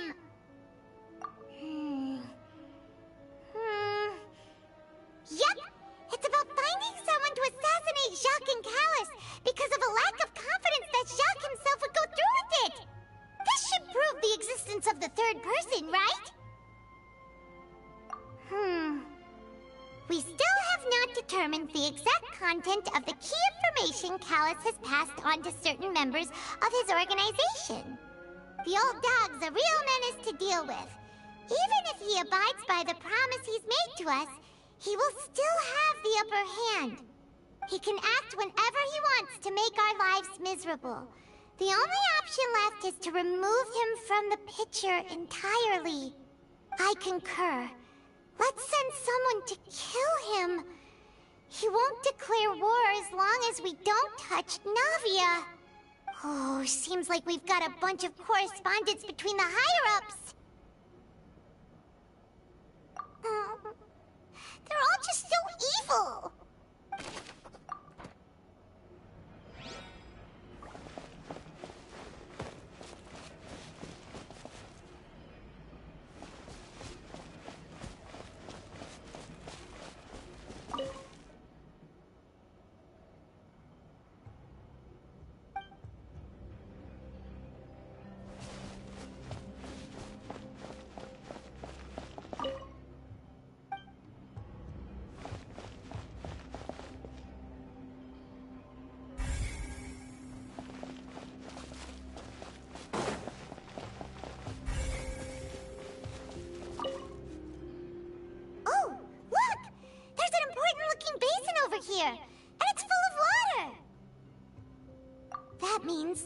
This is where they make all the synth! And that special water is the main ingredient! If you dilute it with normal water, you'll get synth, but the pure stuff can dissolve a human! Paimon will take notes on this incriminating evidence. We've looked at almost everything here, and it seems like our theories were spot on. But yeah, we haven't found anything that reveals his true identity.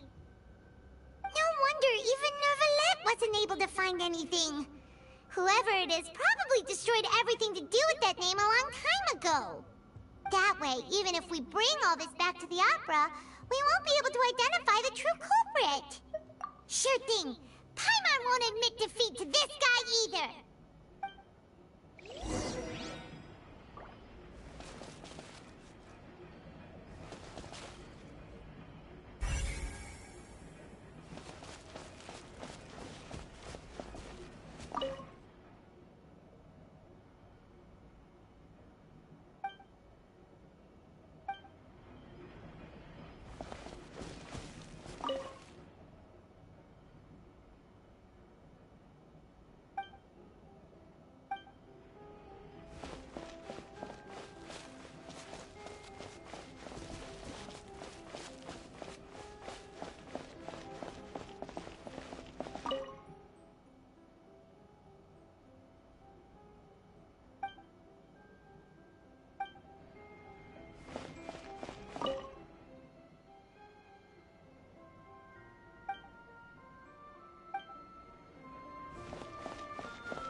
We'll find something for sure!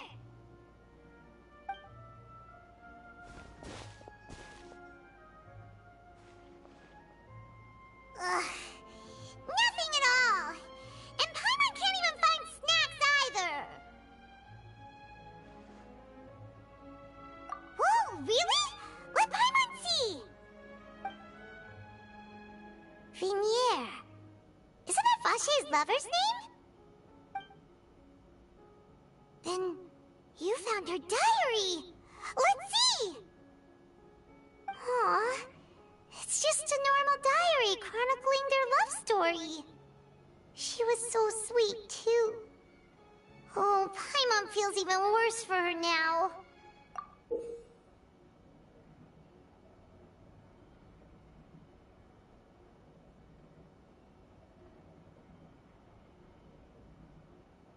So many! A whole page's worth! But they're all crossed out. Was she unhappy with all of them? The final name she decided on was... Marcel. Wait, but Marcel's pretty old. Has this case been going on for so long that he's Vache and Vinier's grown son?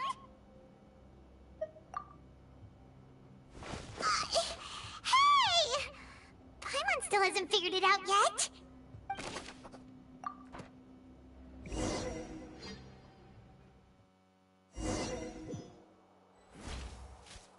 And whose image do you see, Marcel?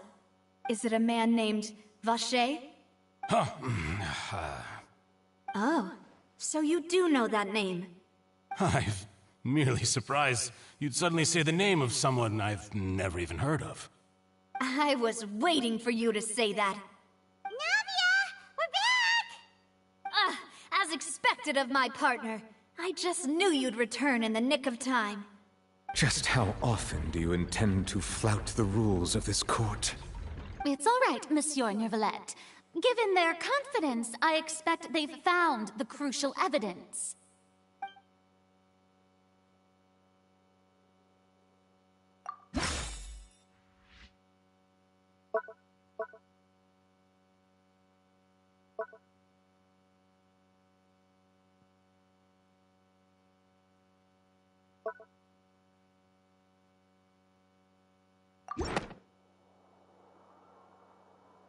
But the truth of it, Marcel, is that you've always been Vache.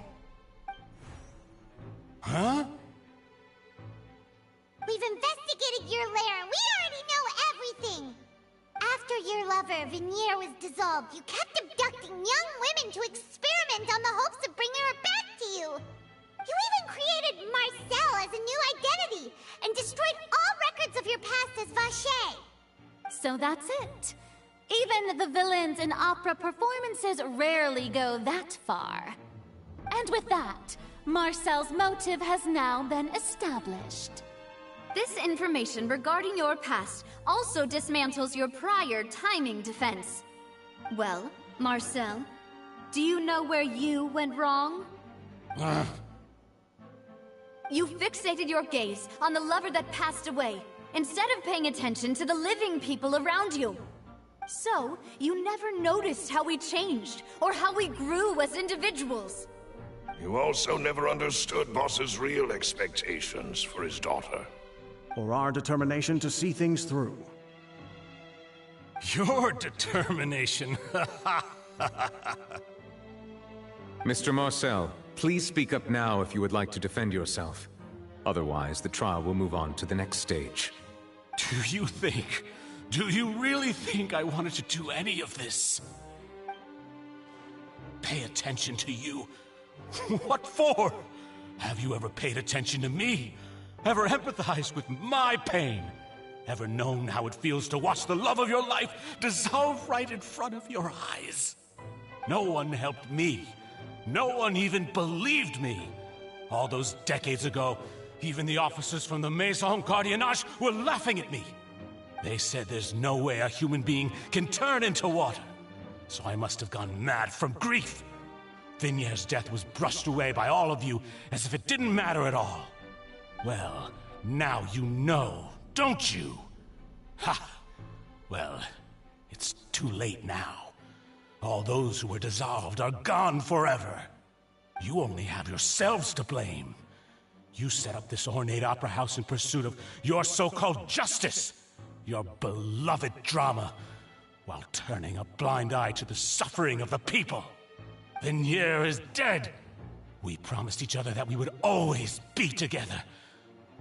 Wherever she goes, I will follow.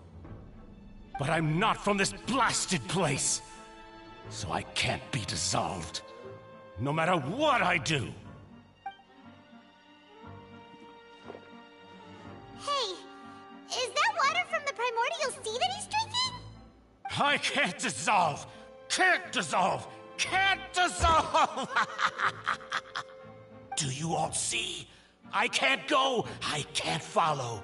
So if I can't go where she is, what choice do I have but to try to bring her back? I did all of that, and in the end, that accursed Callus still got the better of me. I spent my entire life living on pins and needles, only to get stabbed by his idiot daughter at the very end. The suspect is exhibiting signs of mental distress. Guards, please restrain him.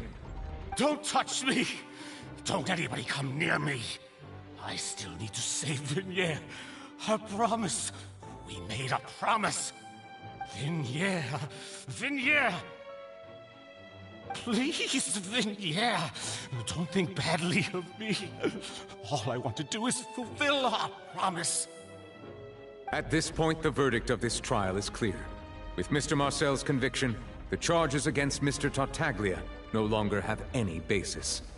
Fine by me. I was in a bad mood, but after a show like that, I'm actually feeling pretty good. Traveler, please submit all the evidence you have collected to the guards, so that I might review and summarize the truth behind the serial disappearances case. The man now known as Marcel was originally named Vacher, and worked as an adventurer with his partner and lover, Vignier. During an underwater expedition, Vignier accidentally came into contact with water from the primordial sea, and was dissolved in front of Vacher as a result. Vacher learned of the primordial water's existence through the work of others, and began to kidnap young women for research, with the goal of discovering a method to restore Vignier back to life. To cover his tracks, he invented the new alias of Marcel, and began to operate a business in Poisson. During the course of his research, Vache discovered that a diluted concoction of water from the primordial sea can induce feelings of euphoria, and began to manufacture and market synth. However, as he accumulated wealth to fund his continued research and expanded the scope, he came into conflict with Spina di Rasula. After exchanging blows with Spina di Rasula for many years, Vache decided to assassinate their president Callus at a banquet. Although the assassination did not go as Vache expected, he was able to turn Callus into the murder suspect by dissolving the assassin he sent to the scene. And just recently, Vache attempted to frame Linny as the culprit of the serial disappearances case, using a similar method. However, his attempt to frame Linny failed, and the power of water from the primordial sea became public knowledge. This case also exposed enough of Vache's machinations that he was eventually successfully charged in court. Thus concludes the enigmatic history of the serial disappearances case, with the truth revealed to all.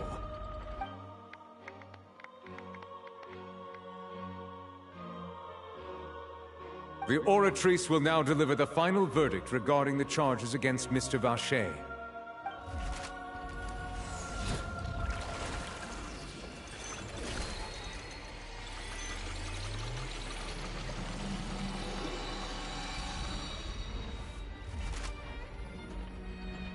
According to the judgment of the Oratrice Mécanique d'Analyse Cardinale, Mr. Vache is guilty. Guards! Take Vache away. Good. It's what he deserves. With that, the serial disappearances case is over now. We really just witnessed history. Who would have thought the true culprit would be such a polite and well-spoken guy? Yippee! We helped Navia bring the bad guy to justice!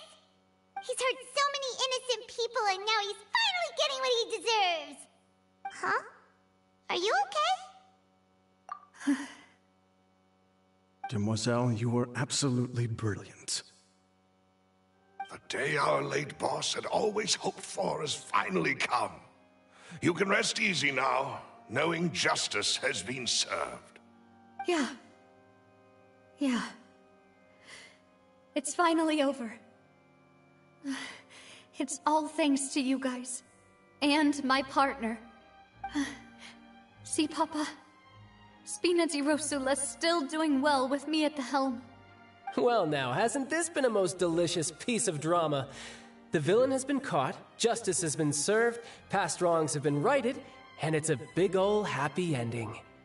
Since it's been such a great show, I'll just let the false accusations against me slide. Either way, I've still got some business to attend to. So, if you'll excuse me... Please wait just one moment, Mr. Tartaglia. What now? None of this has anything to do with me.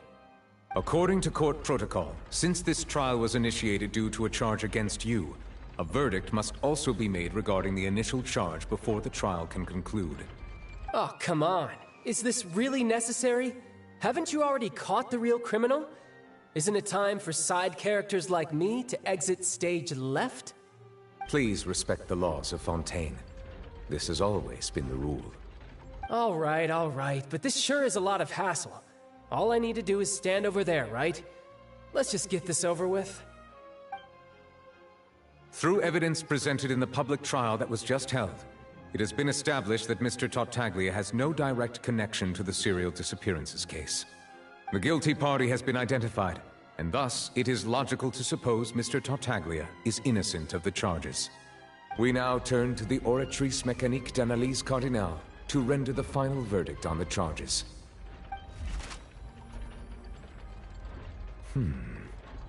According to the judgment of the Oratrice Mécanique d'Analyse Cardinale, Mr. Tartaglia is guilty.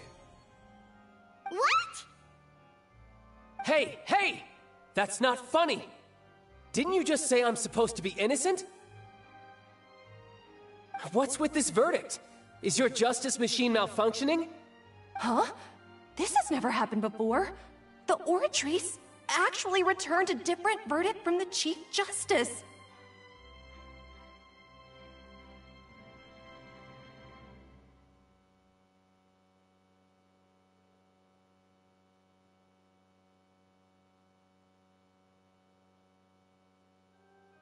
I mean, have you ever heard of an innocent Fatui Harbinger? Do you think the Oratrice might have just convicted him on general principle? But weren't the charges about the serial disappearances case?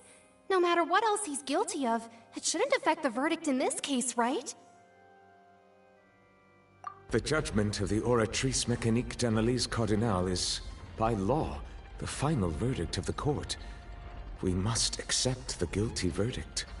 Guards, please take the suspect into custody per court protocol.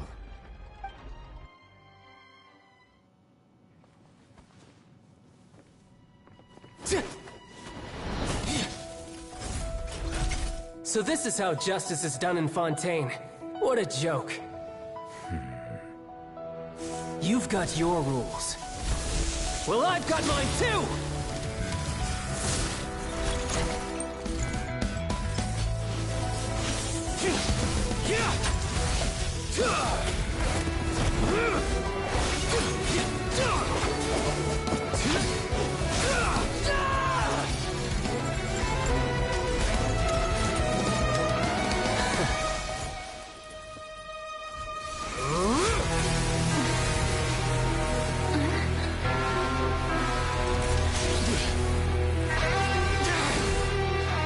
He's activating his spell legacy!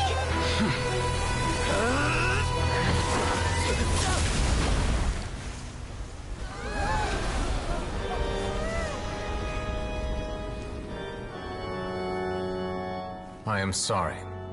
If you have been wronged, we will find the truth. But the rules of the court must be upheld.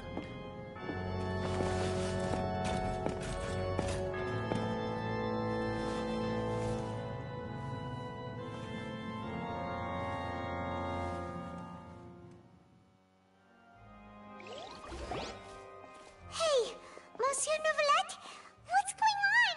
Shouldn't they have been cleared already? Apologies. This is also the first time I've encountered such a situation. However, according to the rules established at the conception of Fontaine's court system, the Oratrice's judgment is the final verdict of the court. All I do is follow court procedure. As for why the Oratrice arrived at the conclusion it did, you should probably ask someone more knowledgeable than me. Why are you looking at me? I had nothing to do with it! I don't know what happened there either! Hey, stop staring at me! What does Lady Farina mean by that?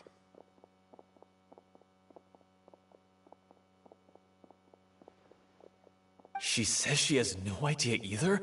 But that's impossible. Didn't she create the Oratrice herself? Yeah, so are the verdicts reliable or not? Can results like this really be called justice?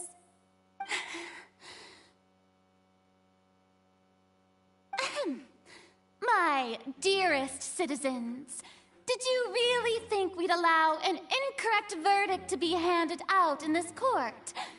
Did you really believe that the judgment could be mistaken or be the result of some sort of random mishap? Don't tell me you thought even I had been blindsided by the Oratrice's result. But the way she looked just now, it was pretty obvious she had no idea what was going on. However, given the state of things, I shall give you an explanation. Everything that just took place, including my supposed shock and bafflement, was a part of an elaborate performance, with every action meant to stir up drama and excitement. And, of course, for every performance, there is a script. Everything has unfolded exactly as I expected from the very beginning. As the embodiment of the very concept of justice, the Oratrice shall never render an arbitrary judgment!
If you thought Child had nothing to do with the serial disappearances case, it is only because you've been blinded by the superficial appearance of innocence.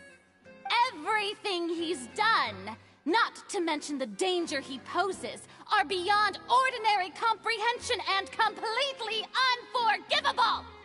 All shall be revealed in time. You will come to understand my noble intentions, as well as the absolute correctness of the Oratrice's verdict.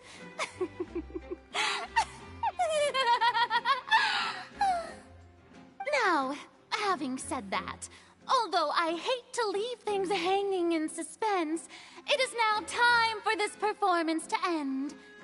As the lead actress, I shall be the first to take my leave. Toodaloo! So she chose to make her escape after all, did she? So you're saying we shouldn't put much stock into what she just said? She probably just put on that performance to save face. As for the truth, it's unlikely that she actually has any idea.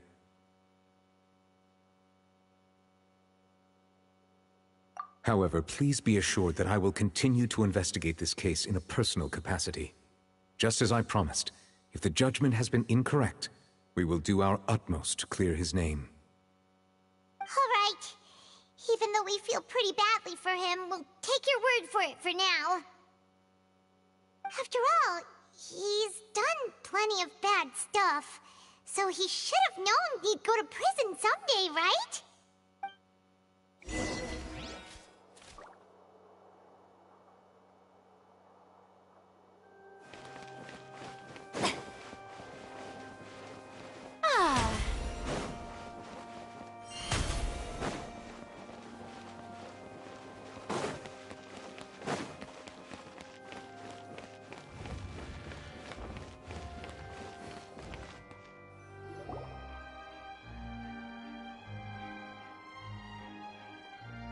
Hey, what are you doing? Quick, stop him!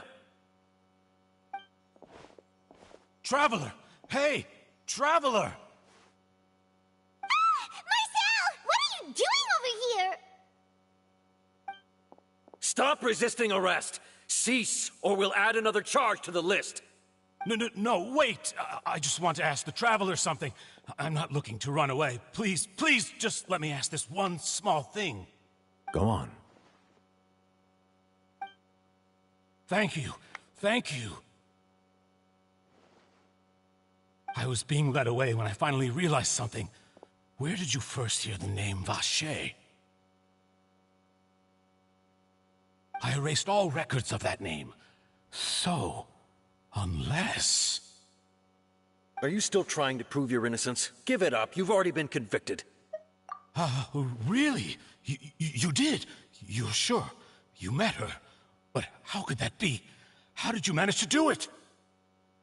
The Fountain of Lucine? Then she's been so close to me all along. And I just never... Please give me a chance to talk to her again. Just let the Traveler take me to the fountain to see her one last time. This is the last request I'll ever make in my life. You can do whatever you want to me afterwards. I don't care. What? Give an inch and you want to take a mile? Do you think serial killers get to make requests like that? Paimon agrees. Why should we give him what he wants when he's only done a ton of super terrible things? This request, is it worth as much to you as your life? Of course! Wait, no. It's worth even more than my life. Humans. Will they betray the instinct to live just to satisfy spiritual needs? Very well. I will grant your request. Your Honor, I fear that... I will go with him.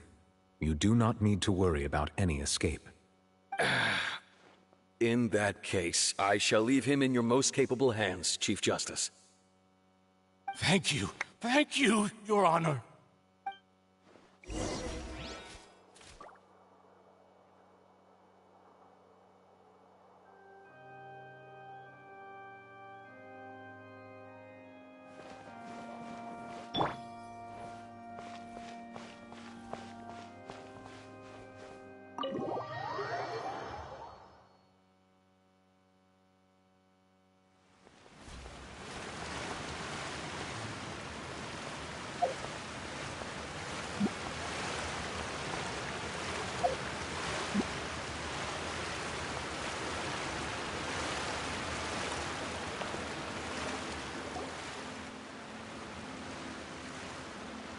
this the place? You said she's here, but what do I need to do to see her? Yeah, and even Paimon could hear her after drinking that thing. Didn't you just drink a lot of it on the stage as well? Oh, in that case... Vache! Ah! Yes, that's it! So you heard it too! Vinier, it's me! It's me, Vache! Vache? Vache! I'm here! I'm here! Where are you, Vinier? I'm coming for you. I'm finally here for you. Hey, wait! Be careful! Hey, wait! Vinier, is that you? It's me, Vache! Vinier! Vache? Why did you come? Didn't I say? You don't need to look for me. You look a lot older than I remember. How long has it been? It's been more than 20 years. I've suffered for over 20 years since the day you left.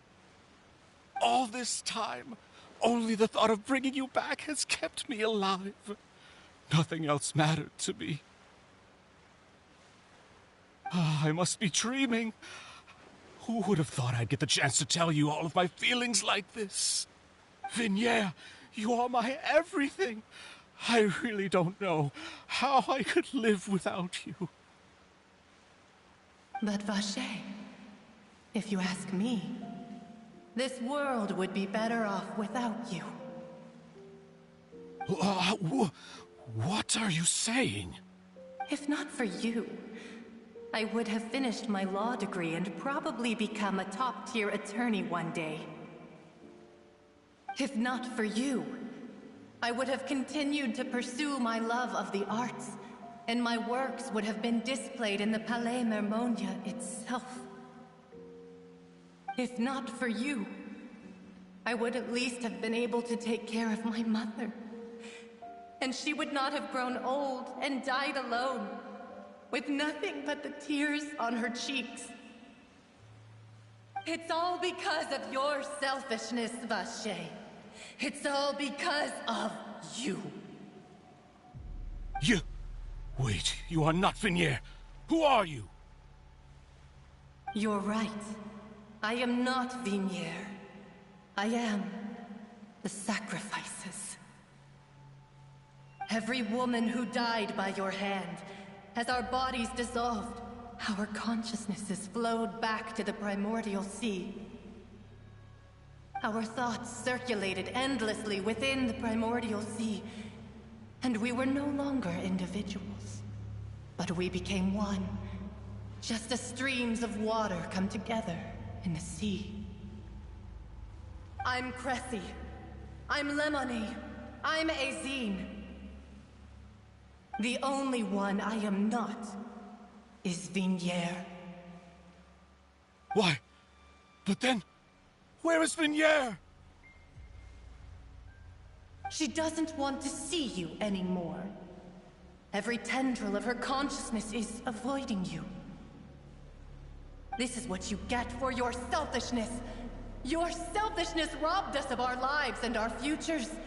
You said time and time again that you'd do any and everything for her. But did you ever consider whether she'd want to see you do the things that you did? If she would despise you for what you became?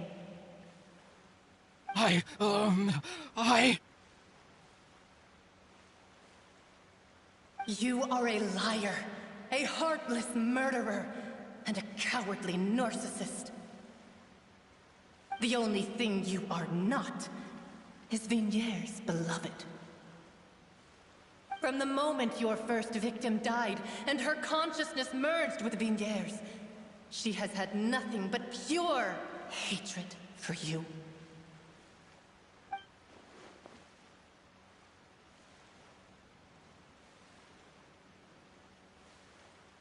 No! Vinier! She can't hate me.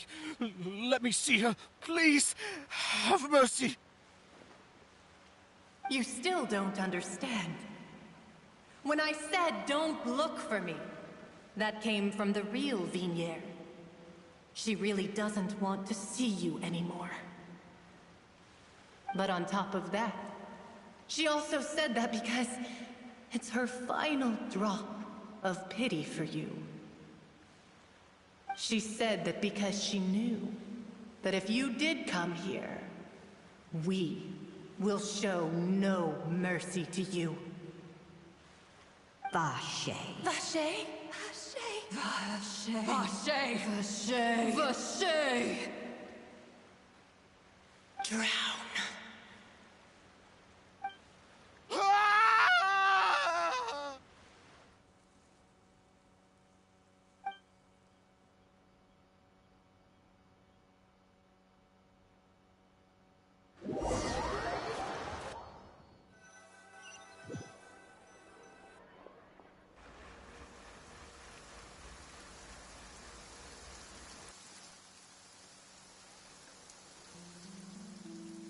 Finally, we have some time to do shopping.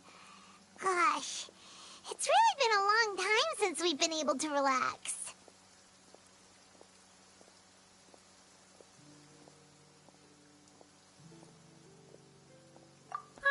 Well met, partner. I knew something great was going to happen when I woke up in such a good mood today. Even this weather can't put a damper on the demoiselle's mood. It's a pleasure to see you both again. Oh, hey, Navia! It's been a few days. Paimon's already started to miss you. Oh, now that I believe. I'm easy to work with and always bring home the bacon. Who wouldn't treasure having a partner like me? Sounds like you're really enjoying life these days, Navia. What have you been busy with since the trial? It's just been one thing after the other. I've been making non-stop trips between Poisson and the court since then. Everyone from Spina di Rosula organized a memorial for my father. We never held a memorial when he first died, since everyone knew that even if we held one back then, no one was going to come. This time, though, everyone in Poisson, and even many people from the court, all attended. So his name's definitely been cleared now. That's what we like to hear. It's been the dearest wish of Demoiselle all along. That blasted stubborn fool. I was right to put my faith in him. I'm so glad I didn't give up on the case all those years ago.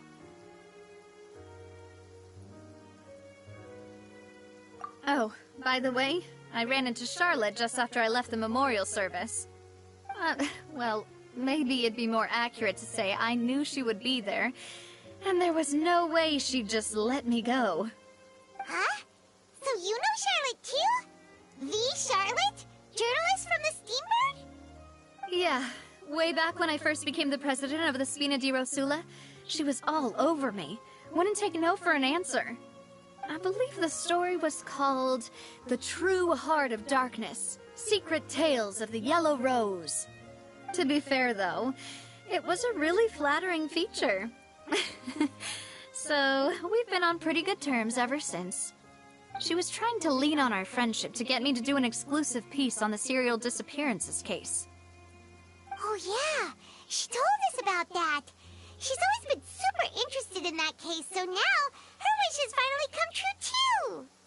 Anyway, I told her to make sure that when she writes about you guys entering the opera house with the critical evidence, that you both sound really cool.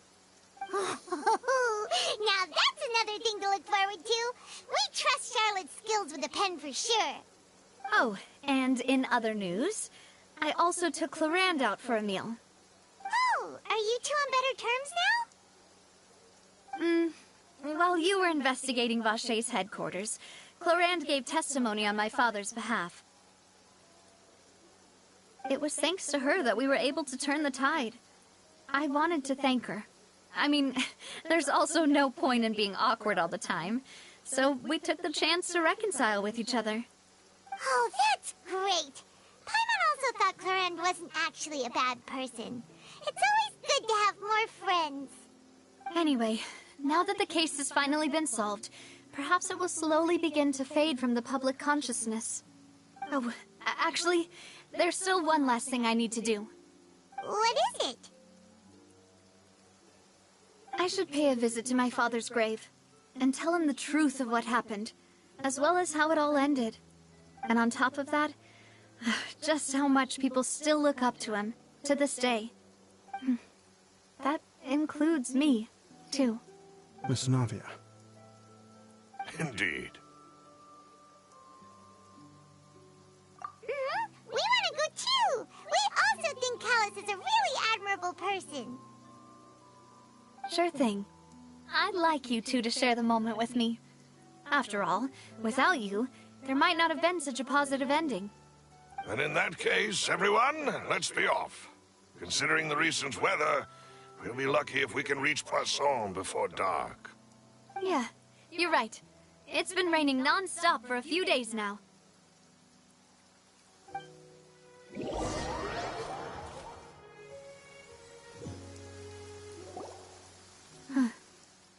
This is where my father's grave is. To be perfectly honest, even I haven't been back here for a long time. Huh? There's someone there already. Wait. That figure. It can't be. Hmm? Isn't that Nervalette? Why would the Chief Justice be here? Huh? Navia?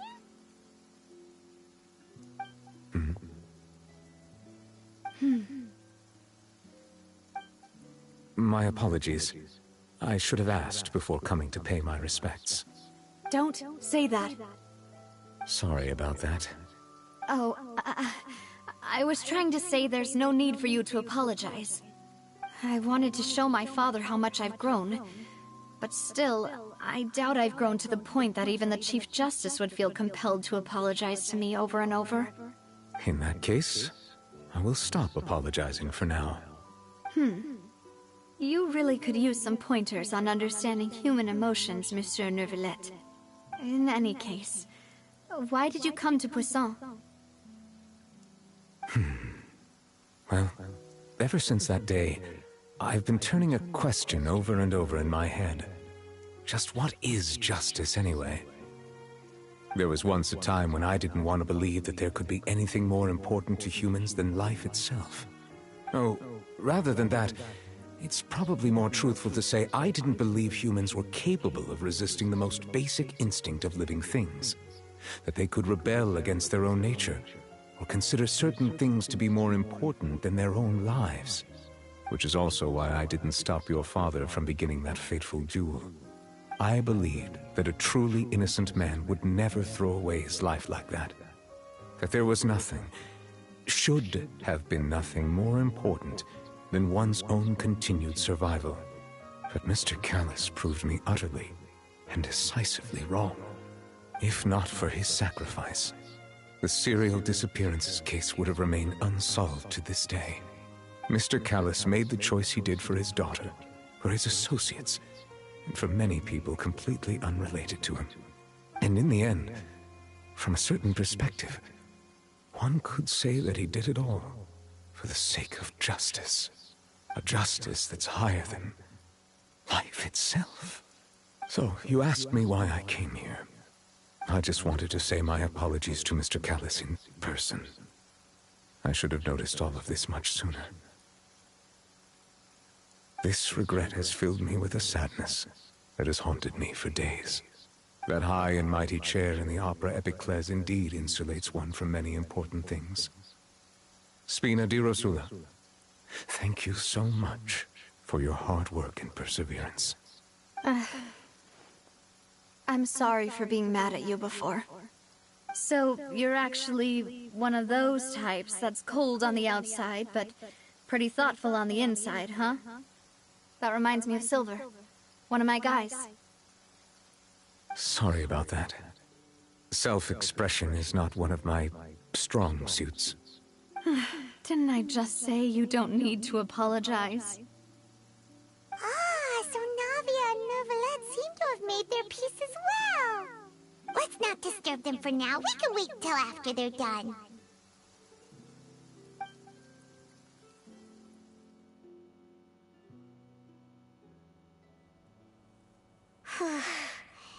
Paimon's never paid respects at someone's grave before. Did Paimon do anything rude there? Huh? Oh, Paimon didn't know that was a thing! But Paimon doesn't know what she would do if she can't fly! Oh no! Paimon hopes Miss Navia won't be too mad! Anyway, Nervalette is still standing around there. It's not often that we can catch him alone like this, so why don't we go talk to him for a bit? If we can't talk to Lady Farina, we can at least talk to him, right?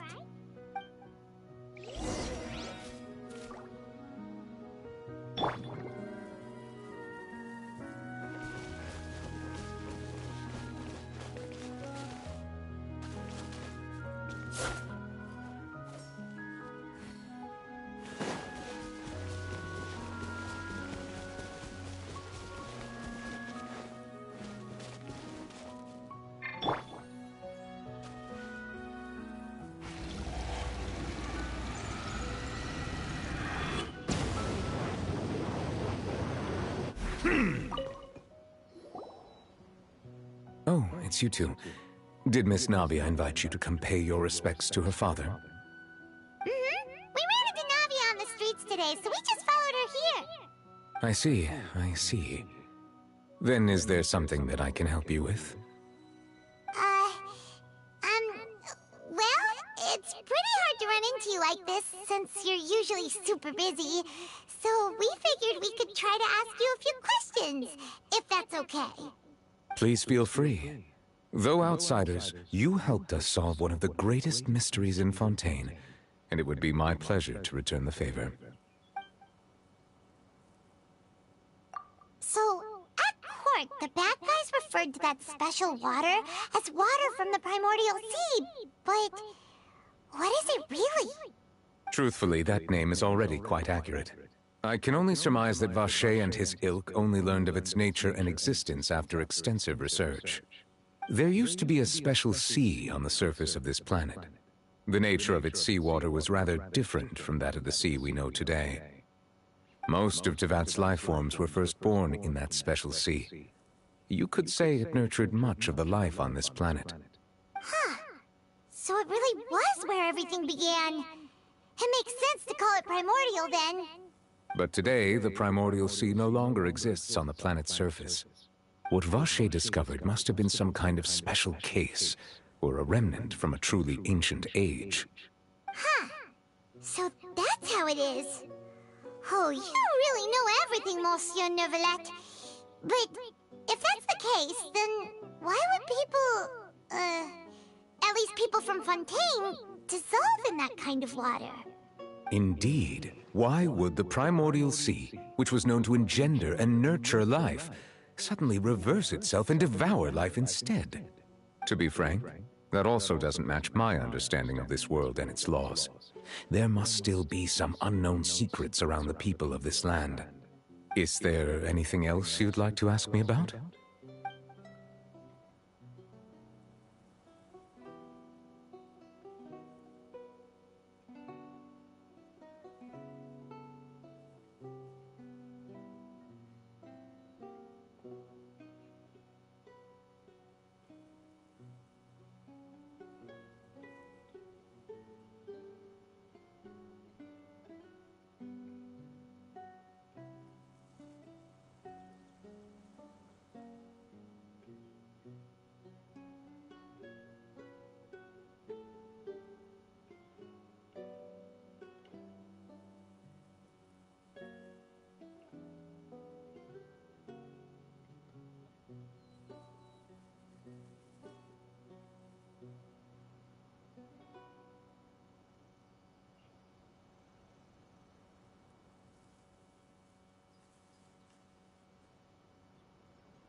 That the sea levels will rise and everyone will be dissolved in water, leaving Farina crying alone on her throne, but the sins of the people will be finally washed away for good.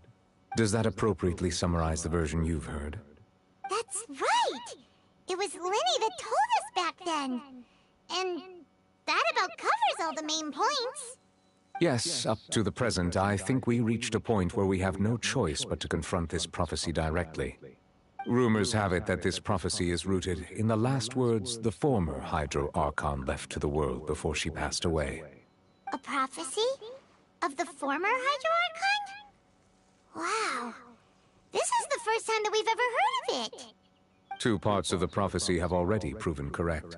The rising sea levels, and the ability of the people of Fontaine to be dissolved.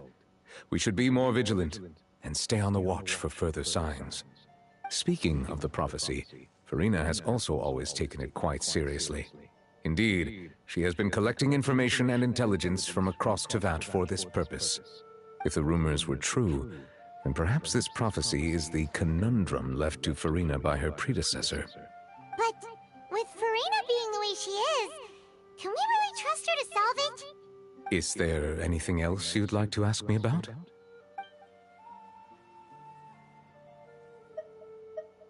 My apologies. My investigation has still not reached its conclusion.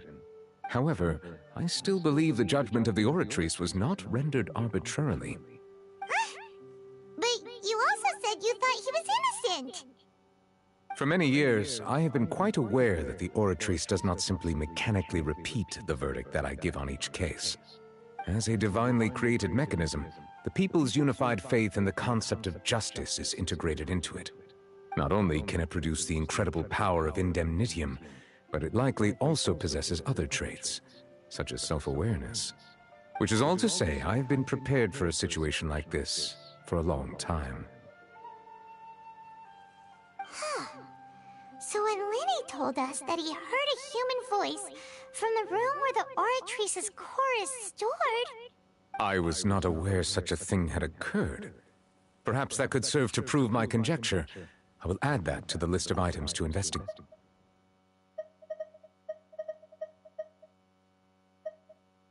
However, I still believe the judgment of the Oratrice was not rendered arbitrarily. For many years, I have been quite aware that the Oratrice does not simply mechanically repeat the verdict that I give on each case.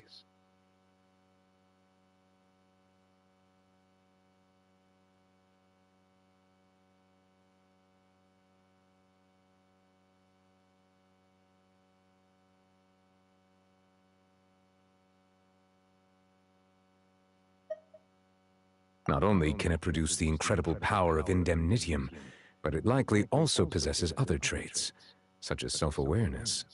Which is all to say, I have been prepared for a situation like this for a long time. So when Lenny told us that he heard a human voice from the room where the Oratrice's core is stored... I was not aware such a thing had occurred. Perhaps that could serve to prove my conjecture. I will add that to the list of items to investigate. In any case, I am inclined to believe that the Oratrice does have a methodology all its own. We just do not have enough information. Based on Farina's reaction, I doubt even she had any idea what was going on. She managed to bluff her way through it, though, with her time-tested twin tricks of bravado and drama. While we do intend to get to the bottom of this, for now, we regret to say that the Fatui Harbinger will just have to bide his time in the fortress of Meripede. If we did incorrectly convict him of crimes he did not commit, we will most certainly compensate him to the fullest extent allowed by the law. If you ask Paimon, the only compensation he'll want is a no-holds-barred fight with you. Is there anything else you'd like to ask me about? Your sibling, another blonde-haired traveler. I'm sorry, but I've never seen anyone who matches that description. If he ever stepped foot in Fontaine, I'm sure he followed our laws to the letter, and had no reason to appear on the stage of the opera Epicles. Is there anything else you'd like to ask me about?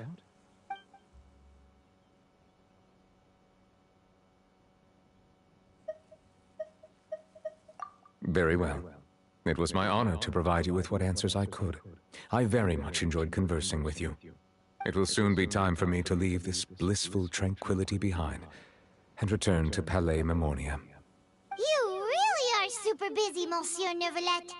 Paimon thought you only came here to pay your respects today because you had the day off.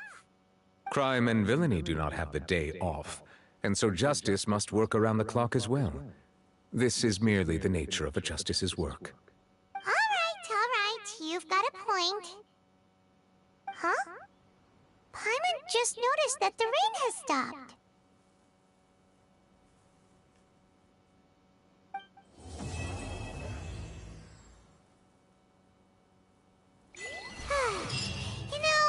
We've been walking around for a while now. Why don't we go back to the Spina di Rosula base in the Court of Fontaine and have a rest? Navia said something about having a place ready for us there, didn't she? Come on, let's go!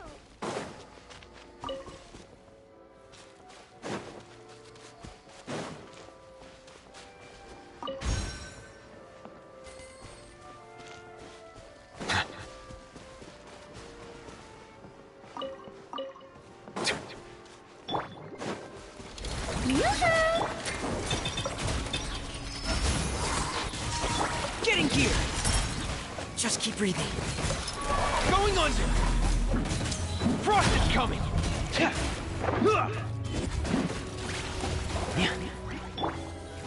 Bow your head.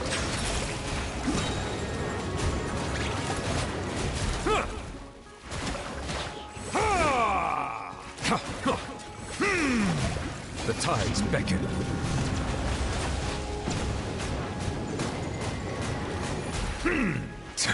Settle down.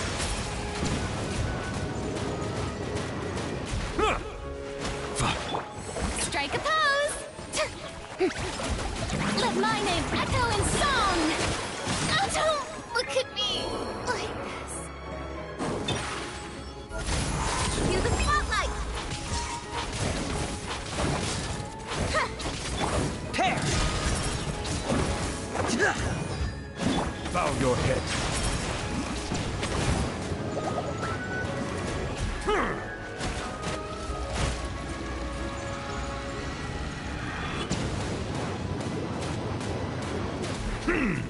Settle down.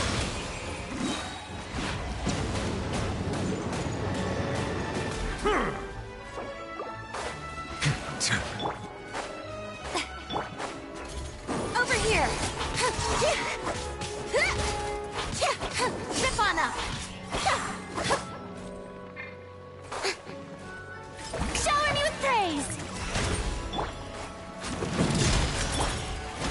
Silence! Let the mighty be humbled!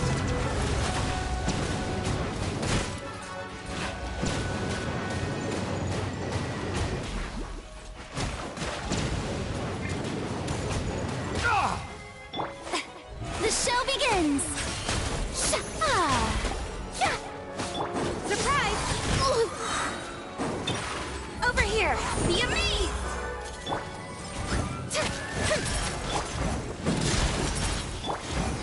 Settle down!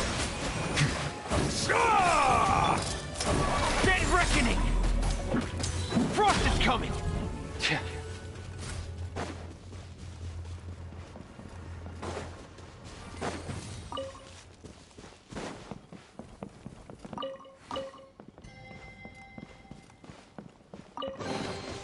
There's a lot of treasure here.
brilliant!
How brilliant!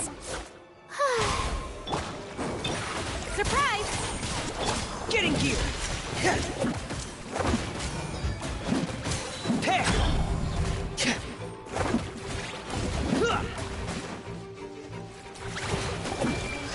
Bow your... Oh! Strike a pose!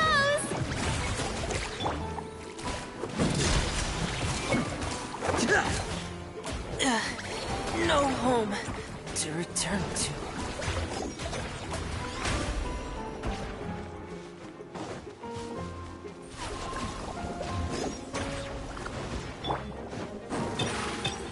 Step on up!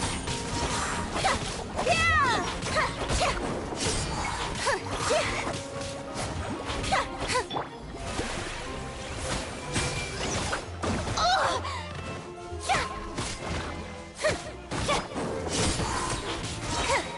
Cue the spotlight! Let the world collide!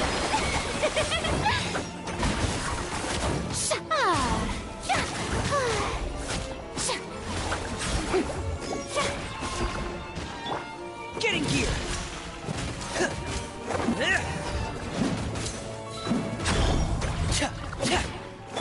Silence!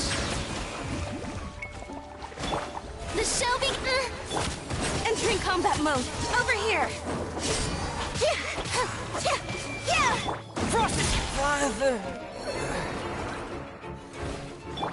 When the tide comes in, I shall return.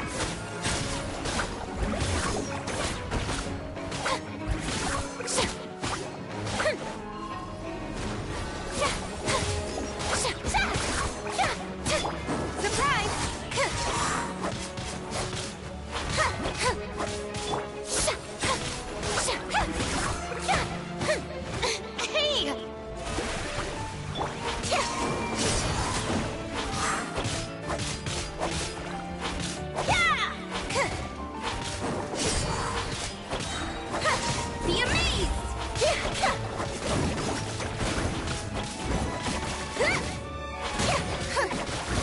Over here!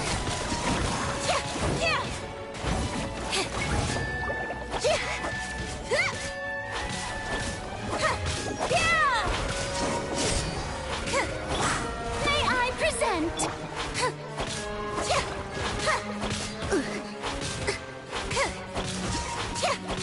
Stefana!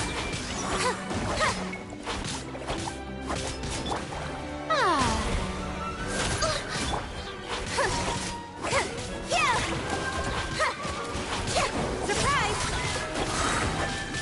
Cue the spotlight!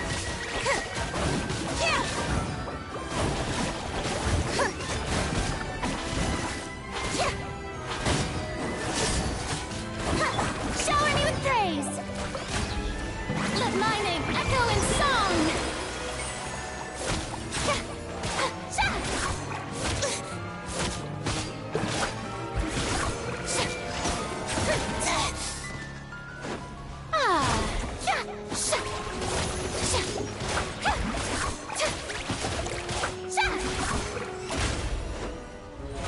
How brilliant!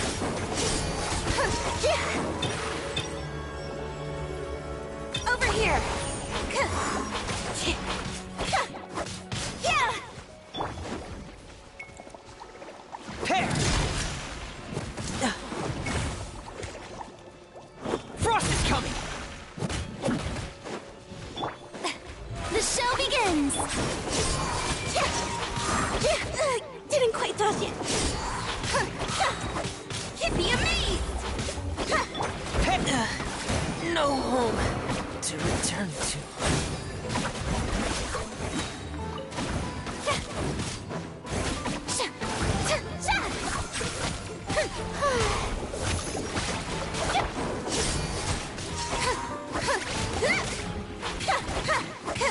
Zip on up!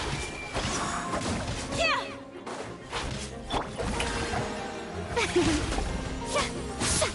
Let the world collide!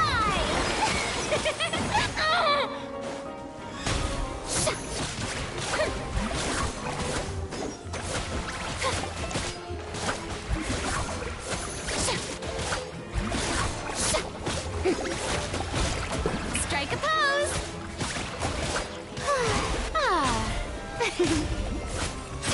Over here!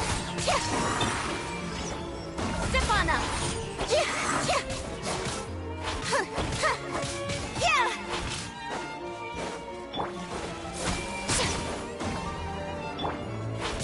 Over here!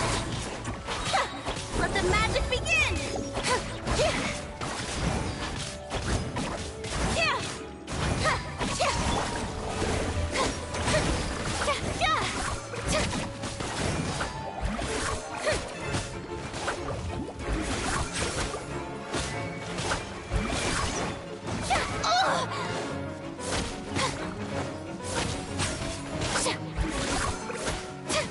Surprise!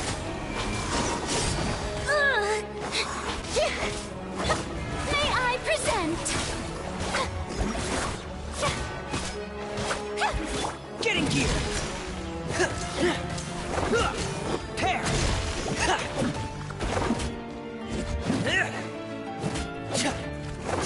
Frost is coming!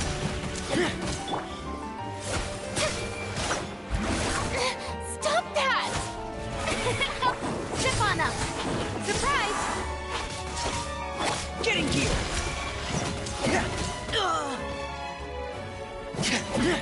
Frost is coming! Time to shine!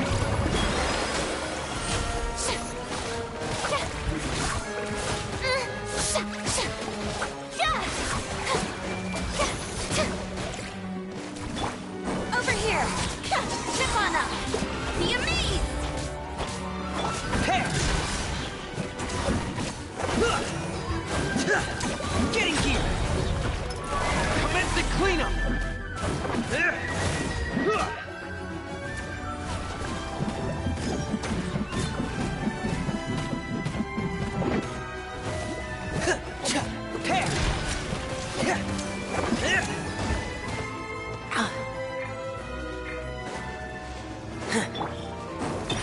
Surprise!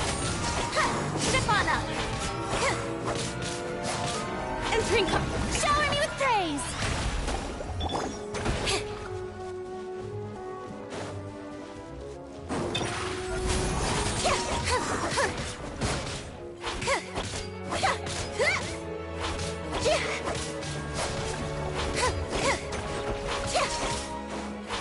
Over here! The show begins! Cue the spotlight!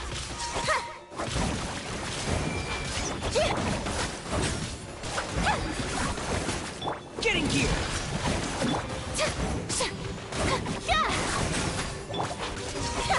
Surprise! Pair! Get in gear! May I present? Let the world collide!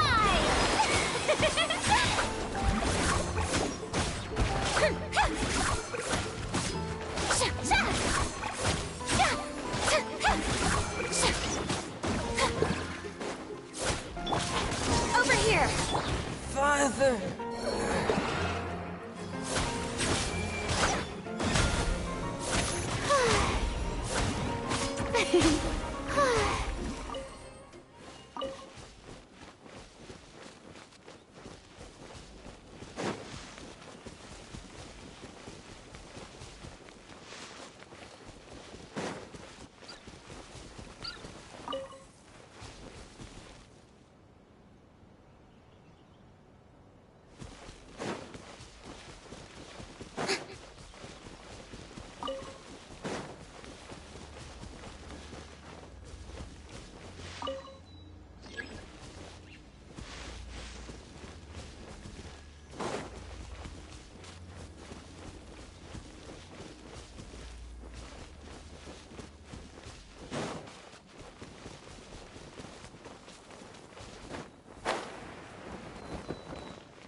trinkets for me.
I'll take the lead today.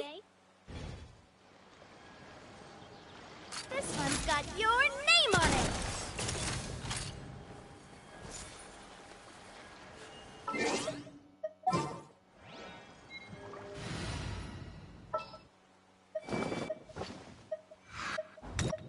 Trainee Forest Ranger Kale.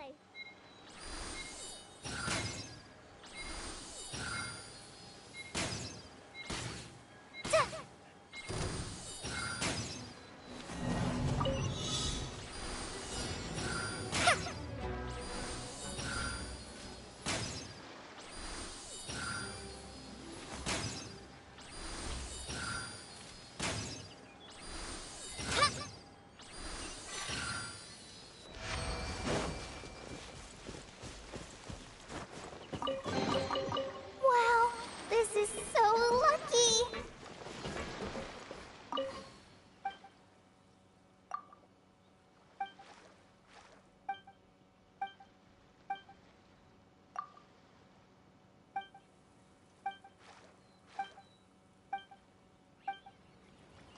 I only bring in things that...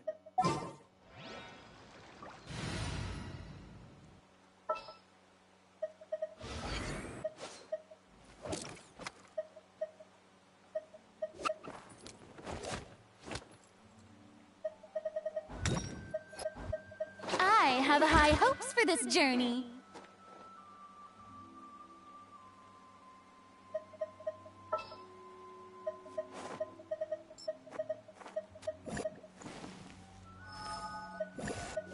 Count me in!